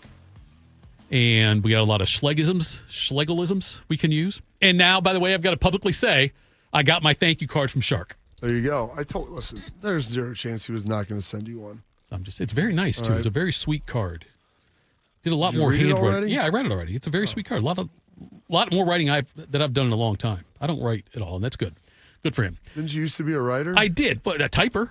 I don't take notes yet, but I don't. Do you write that much? I guess you do. I see you writing all the time doing this state and history stuff. Do you write much, Bodie? Not really, no. I don't either. It's typing and it's texting and it's not actually getting out a pen and writing stuff out. I will say, Shark's got a unique handwriting style. Yeah. It's got like a half cursive, half not cursive. That's how my mom writes. It's unique. Took me a minute to read it. I think not that's gonna lie. that era because they all had to learn in cursive, and it's like that's how my mom writes. It's crazy. It's like the Do they blend. teach cursive anymore? I don't think they do. They did. Some of my kids didn't learn it. The problem is, like, then you go to sign your name. That's true. Other than that, though. Yes. What do you do? Put a keyboard in front of them. Yeah, right. Good work. But you still give people still ask for autographs from you when you're out and about, right? Yeah, I'll sign some stuff. People send it to the house and different things. Do you have a consistent autograph? Yeah, because I have to sign my name, so it's. I understand, but I'm saying I signed my name, Bobby. I signed all my formal stuff, Robert, because that's my legal name. So what I'm saying is, like, if we had something here in front of us that was something you I could tell if it wasn't mine. But from 02 or whatever, something you autographed then, and something now, would it be probably not 02, but probably from like the time I got into the league, or like 05, 06, 07. I wondered about that. Once I had to start signing a lot, I kind of tightened it up, and surprisingly, it looks somewhat similar to my dad's. Oh, really? Is my dad right-handed or left-handed? I know my dad's right-handed. I know his birthday. You don't know this, Bob? My dad can throw with both hands, so he can. I think he can. He's amphibious. Yeah, he's definitely not that. He's the worst swimmer in our house, and it's not even close. So, yeah. You see those guys that verify signatures and things like that. And I know. I could tell if it was mine, and I could even tell if it was mine from back in the day. Yeah. It's been a while, dude. When you first start signing, you have no idea what you're doing. Then the more you sign, all right, we got to tighten this up a little bit, right, and keep it shorter. Have you ever refused to sign something? Has somebody put something in front of you like either I don't believe in this or this is inappropriate? I don't believe in this. Well, I'm saying if someone gave you a Karl Marx book, I don't think you'd sign that. The Shark would. You would. Did I write it? No, you didn't say, hey, I want to get your autograph. Maybe you did. I don't know. But I'm saying, is there somebody came up to you, Bob, and said, hey, I got this book. Can you sign Mein it? Kampf? Yeah. I was waiting for that. I was waiting for that. Would you sign it? No, I wouldn't sign that. Okay, that's what I'm saying. So, not that we gave that to you. Version. But is there something that you've ever said, I am not signing that, or that part of a body? That's really been more what it is. Yeah. The appropriate nature of it, of what it has become. And that was more when I was a little bit younger. And as there was a transition point as I was starting to get older, I'm like, Don't say transition. Go ahead. This is not no longer appropriate for me as a married dude who's in his mid to late 30s to do anymore. Let's say a guy comes up to you, fully decked out in Ohio State gear, face paint and everything, and says, "Will you sign my ass?" No, I'm not signing cheeks. You're not signing cheeks. Okay. When I was younger, maybe like if I was not married, I might sign like a lady's rear end. But if a guy did it, though, huge Buckeye fan. No, it ain't happening. Schlegs went out there to help out at Hastings. Yeah. Well, that's where his son's going to go. Is it really? Well, yeah. He's got a middle school son. I understand. I didn't know if he was Hastings, or I figured he might be Jones, but I guess he's Hastings. Okay. Yeah. Because that's where Artemis will go. Young Artie. Yeah. So I knew. I told him that. Well, they were going. I don't know. They were going to maybe open and roll him down there just because it's closer to where he works. But right. I think it's fine. I go, it'll be good, dude. He'll be there for like 2 years maybe, and that'll be that. How old's his son? I think it's 7th grade. 7th grade. Okay. All right. Maybe ? Burgundy. I think he's 7th. That's cool. 7th or 8th, but I think 7th. All right. Johnny Manziel, because every year or so, Johnny Manziel has to say something to get us talking about him, and he said he would had to take a pay cut if he went to the NFL in the NIL era. That he would have had to take a pay cut, he believes. He says he was talking to Greg McElroy and said, "I feel guys who are playing at a high level, really noticeable and really marketable, are making a great amount of money to the point where guys have the opportunity to stay in school rather than go to the NFL early. I really feel like I would have taken a pay cut if I had gone to the NFL." Do you agree with that? Do you think that after his freshman year, or whenever he, after a couple years, I guess, could wait till he's 3 years out, but do you believe it would have been a pay cut for him to go to the NFL? Yeah, I think so. Went in as a first-round pick. I looked at this. I mean, what Felix Ojo got to go to Texas Tech, right, over 3 years was more than Nick Mangold got 20 years ago to play in the NFL as the 29th pick in the draft. Was there somebody that you can think of you played with that would have had a similar situation, would have taken a pay cut to leave to go to the NFL? I'm trying to think of anybody I was playing with at Ohio State. Yeah. I don't know anybody that was getting paid like that at Ohio State. Like Maurice got a little bit of money, and then he Right. got people brought this stuff up. I'm like, these people from Michigan, those games should be like, well, the guy got paid, and then he never played again. Right, never played again after. Yeah, right. It didn't happen that way. Like he was done at Ohio State. Like Terrell Pryor, I'm like, also never played again. I was just saying, like, if they were getting NIL back then and then gone to the league, would have been a pay cut. Like if Manziel was trying to say, like, if you in the NIL era, Maurice would have probably played. I think Maurice is probably the one. 2 more years. Yeah. I'm guessing by his 2nd or 3rd year, he would have probably been on that level. You would think. Sounds about right? Is he a player that you thought would? And obviously, you knew him off the field a little bit as well. You know, he's a teammate of yours. You spent time around him. But was he somebody you thought was going to have a big NFL career? Yeah, 100% when I got here. I thought Maurice would be a 10-year NFL Pro Bowl player. I mean, he was one of the best players I'd ever seen in my life. He's probably the one I'm most, I don't say disappointed is the wrong word, but he's the one I had the biggest expectations for going to the NFL after I watched him play. And, obviously he's in a much better place now, which is, as far as emotionally, it sounds like, at least I know he's got his book he did a few years ago, but I don't know if you saw this or not, Bobby. The All-Star game is tonight in baseball. Not that we want to spend a lot of time talking about the All-Star game. But Jesse Crane, I found this little thing on The Athletic. Jesse Crane was a pitcher for the Chicago White Sox. All right. In 2013, he was selected for the All-Star game. Yeah. In June 2013. In 2013, he was selected, but he never pitched a game after that, after the selection, because he got hurt in June, injured his shoulder, never came back. But he was selected. He's the only player that I could find that was selected for the All-Star game and never, his only All-Star game, his only one he was ever selected to, and never pitched after, never played the majors after that. So he gets selected, then hurts his shoulder. Middle of the year. Yeah, middle of the year, and then hurts his shoulder, and then can never play, and then never pitches again. I found that to be interesting. There was some stink going on too as well with some of the All-Stars or some of the players for the Phillies, because there's a Brewers pitcher, Jacob Mizorowski, and he was named to the All-Star team, Bobby. He's only made 5 career starts this season. Yeah, that's a little on the light side, if you will. It's the fewest games to their first All-Star game selection. He's played 5 games. Paul Skeens played 11 when he got elected to the All-Star team last year. Which 11, you think that's halfway through the season? I mean, how many starts do you get during the full year? 30-some? Maybe 30s. Yeah, about 30 of how safe they played now. You know, so he was a rookie coming in. I mean, that's, again, 11, and he was dominant in those 11. Yeah. Very good. Yeah. So I didn't have a problem with that. Mark Fidrich had 13 in 1976. I think double digits is probably a safe number. I think so too, yeah. With where you're at on a 5-man rotation now. Now, he had a great start to his he started his career in the bigs with 11 hitless innings. So I get it, but it still seems like, 5 starts, it should not. I'm surprised it did. But then again, then I look at the other side, too, it's an all-star game. You know, like, should I really care? Should I really? I know some of the Phillies pitchers were bothered that they didn't get selected as a choice. Guys that have pitched the entire season. Well, it's a fan voting process. Well, on the pitching staff, it's then it's selection. I don't know. Yeah, I think it's selection on that one. I gave up a long time ago caring about how they selected the Major League All-Star team. I know. I know there was like a fan voting element, and there's one player per team, and all this different stuff. And I'm done. There was a fan voting. You've exhausted me. It was for a game I'm not going to watch. I know. It's did you watch the home run derby or not? That was last night. Yeah, I guess. I told you the fact you said I went to it. bed at 8:45. I understand. This is the best night of sleep I've had in a long time. I understand. The fact you said was it last night kind of gave you my answer right there, Bob. Absolutely. All right.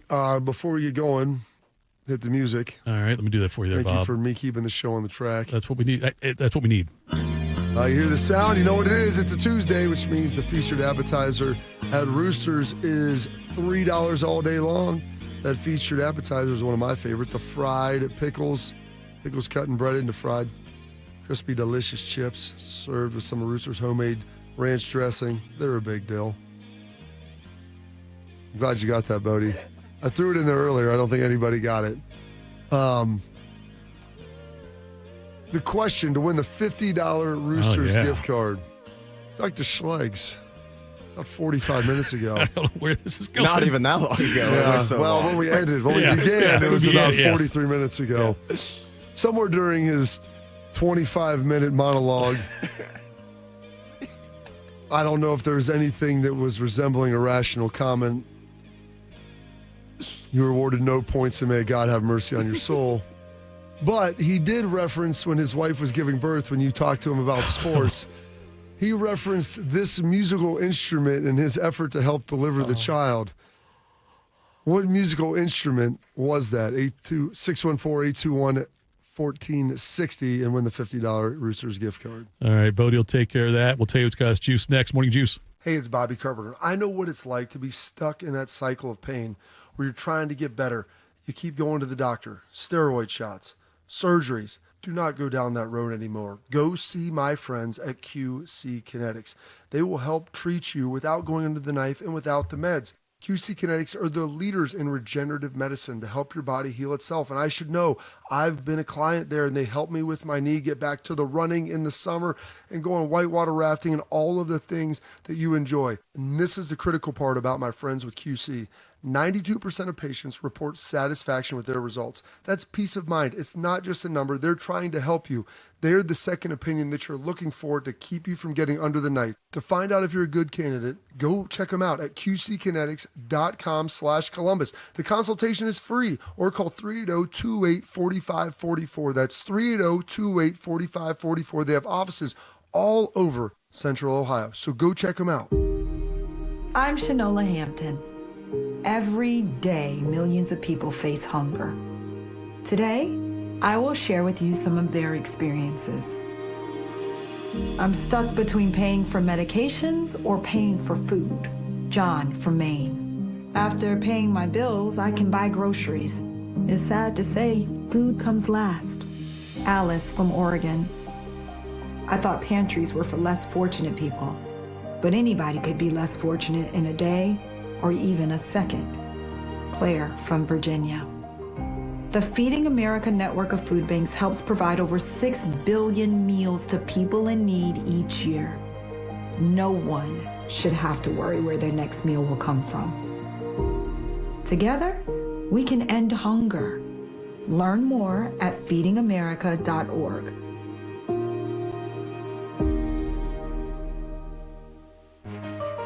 Some journeys start small, with small pause and big purpose. Look how little you are, you sweet girl. Every great partnership begins with the first step, Bella, let's go. guiding them through the world so one day they can guide someone through life. With shared experience, confidence grows, and the path becomes clear. It takes time, patience, and love. But the reward lasts a lifetime. Hey, good girl, Bella. You don't just raise a puppy. You raise a future. Become a Dogs Inc. puppy raiser. Give a dog a purpose. Give someone hope. Learn more at dogsinc.org. If you're looking for the inside scoop on the Buckeyes, you've come to the right place. This is Morning Juice. Indeed, it is Morning Juice. We got a winner over there, Bodie. Yes, we do. David from Lancaster. Lancaster. Yeah. Accordion. Pull the leg like an accordion. Pull that leg like an accordion. I wonder if the word accordion's ever been used in a delivery room. Oh, I'm sure it has. The word accordion? Yeah. A lot of people have been born over the years. Yeah, you got The people word born- accordion, though, I don't think they'd use the word accordion. I think the accordion is an underserved instrument here in the United States, but if you go maybe over to Northern Europe, right. I feel like maybe it's a more prominent instrument. Yeah, but I can't think of what would be used in the birthing in the delivery. When they say grab that leg like an accordion. That's what I'm saying, Bobby. I don't think it's ever happened before. Over there, that might be a more of a logical analogy because people are more familiar with the accordion. When Charlotte was being born, she was... I've heard the term strum it like a guitar. Not with pregnant, not with giving birth. Well, maybe not giving birth, but maybe a conception. Oh, Bobby. When Heather was giving birth to Charlotte, there was probably violating HIPAA by saying this. No, there was like a little bit difficulty finishing the process, getting her out. And I'm over there trying to assist, like be a moral support for Heather or whatever. And this 95-pound nurse comes over and she shoves me out of the way and says, "Get out of the way, you're not helping things." And then helps out and finishes things for it. But yeah, I got pushed out of the way by a 95-pound nurse. Maybe 90 pounds. Maybe she was not very big, but she shoved me out of the way. Heather loves telling that story. So let's do this. Why don't we do the What's Got Us Juiced? I guess it's about that time, right?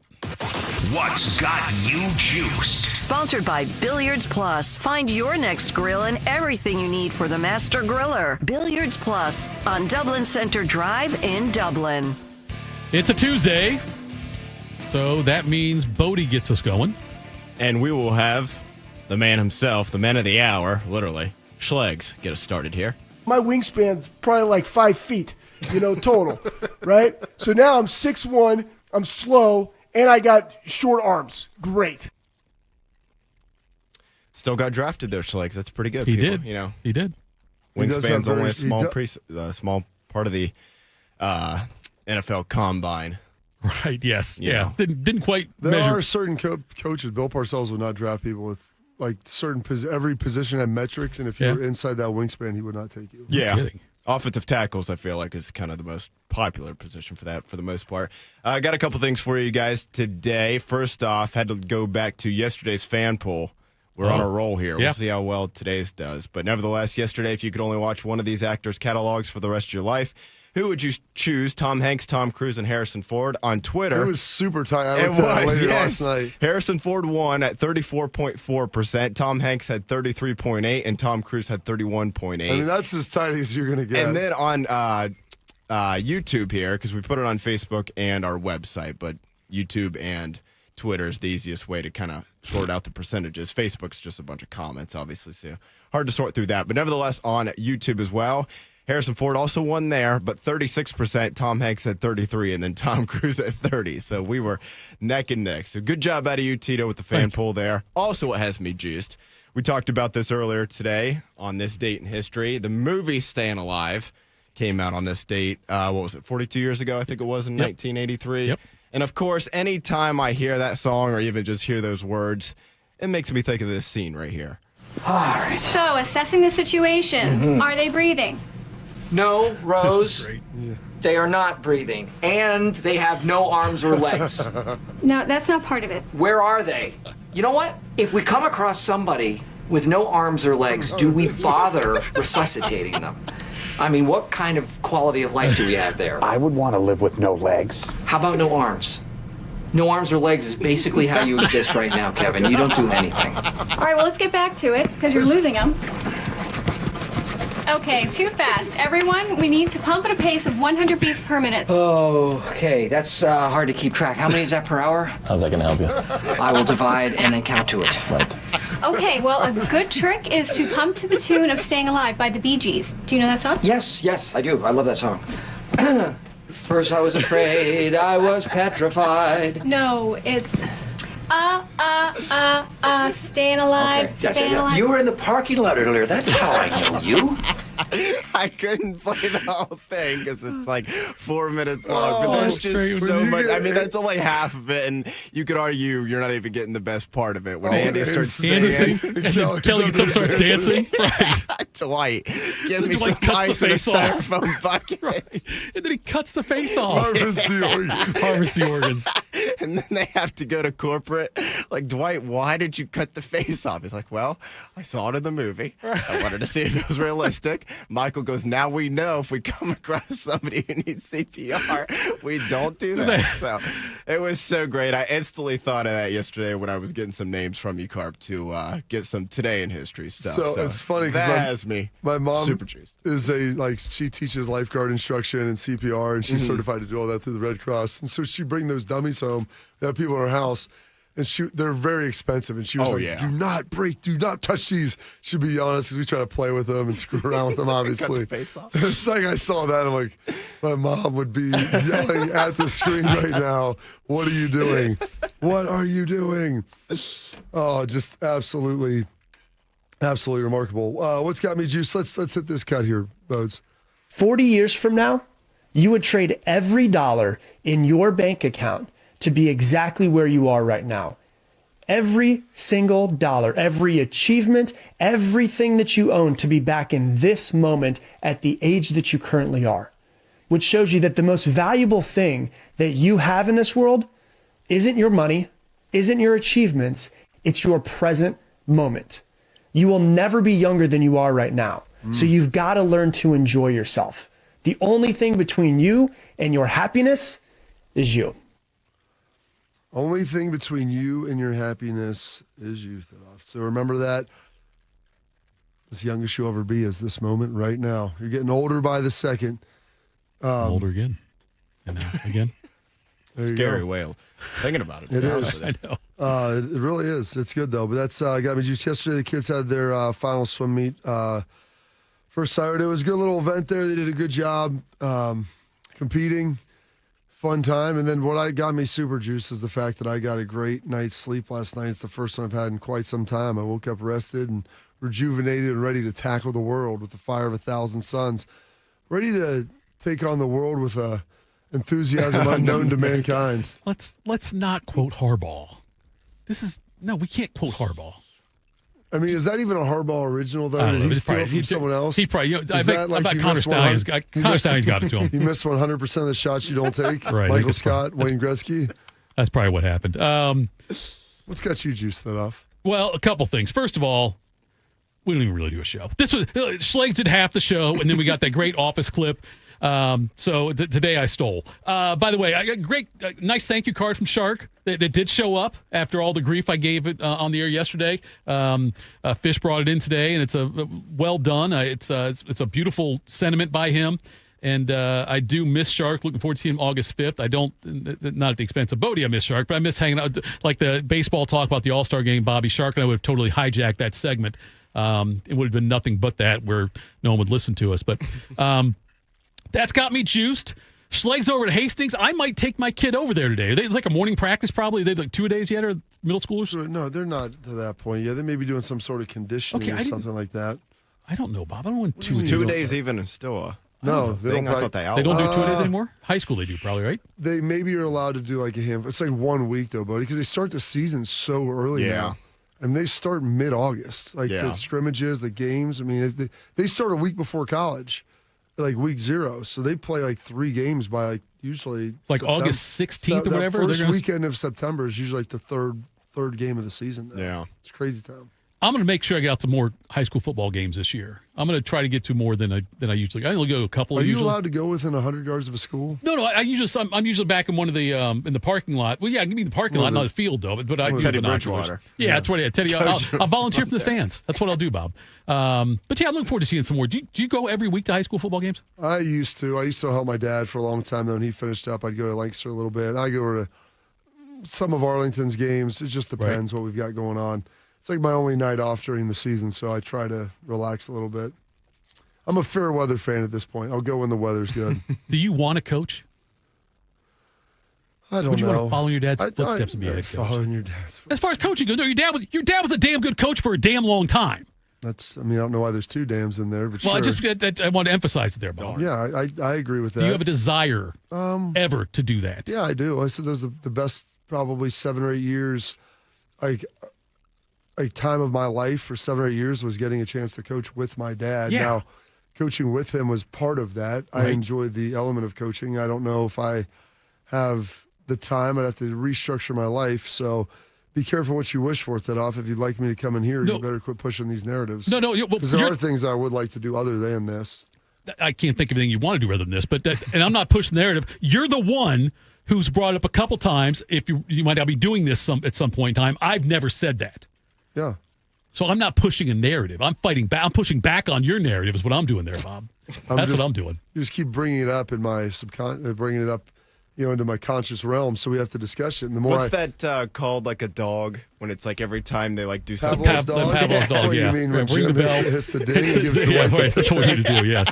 Thanks everybody for tuning in. The chat. You guys were awesome today. Thank you to Schlegs doing what Schlegs does. Really appreciate all the interaction, and we'll do a real show tomorrow. Maybe I'll do more prep for that. But this has been Morning Juice. See you tomorrow, folks. Hey, Max, you look absolutely dashing in that purple tie. Ready to harness the world? You bet, Daisy. I'm ready as I'll ever be. And might I say, your purple tie really pops with your vest. Thanks. I almost went with a cape, but didn't want to come across as pretentious. Nonsense. Anyone in our line of work should rock a cape. You might be onto something, Max. Phew, so here we go. First day on the job. We've got this, right? Right. Don't forget, we both graduated from Dogs Inc. with honors. Which means I can guide my human around a busy city with ease. And I can give my human a restful night. I hope my human is kind and loving. And I hope mine likes wet kisses and zoomies. Ready to make a difference? Born ready. Let's go. Discover how extraordinary dogs like Daisy and Max change lives at no cost to the recipients. Visit dogsinc.org. Hey guys, 13-year NFL veteran and Super Bowl champion Jason McCourty here, and I'm the Innovation Ambassador at FAIR, Food Allergy and Research Education. I would say the most challenging thing as a parent of a kid who has a food allergy is probably the ignorance that I myself had in the beginning. I didn't know what anaphylactic shock was. I didn't know the dangers, let alone the things that she needed to be able to have a normal life. When you go to drop your kid off, and every single time in the beginning, we'd have to go through everything she was allergic to. Preparation is everything. And me, for playing football for 13 years, it was all throughout the course of the week. It's getting ready for game day.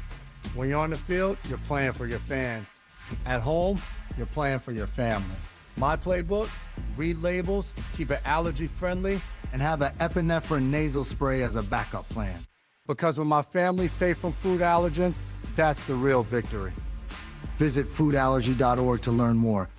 While serving in Vietnam, a grenade took my ability to see. Today, I'm a sculptor. Now, my fingers are my eyes. I'm Michael Naranjo. As a veteran, I know the challenges of life can be great. In my art, turning a lump of clay into something beautiful, that is worth doing. Life is like that. We each must use what we can to make things better. DAV helps veterans like Michael get the benefits they've earned. They help more than 1 million veterans every year in life-changing ways. Now, I show others how they can create something with their own hands. I know it can do a lot of good. With support from DAV, more veterans can shape their lives into a thing of beauty. My victory is bringing beauty into the world. Michael Naranjo, may your victories inspire many more. Support more victories for veterans. Go to DAV.org.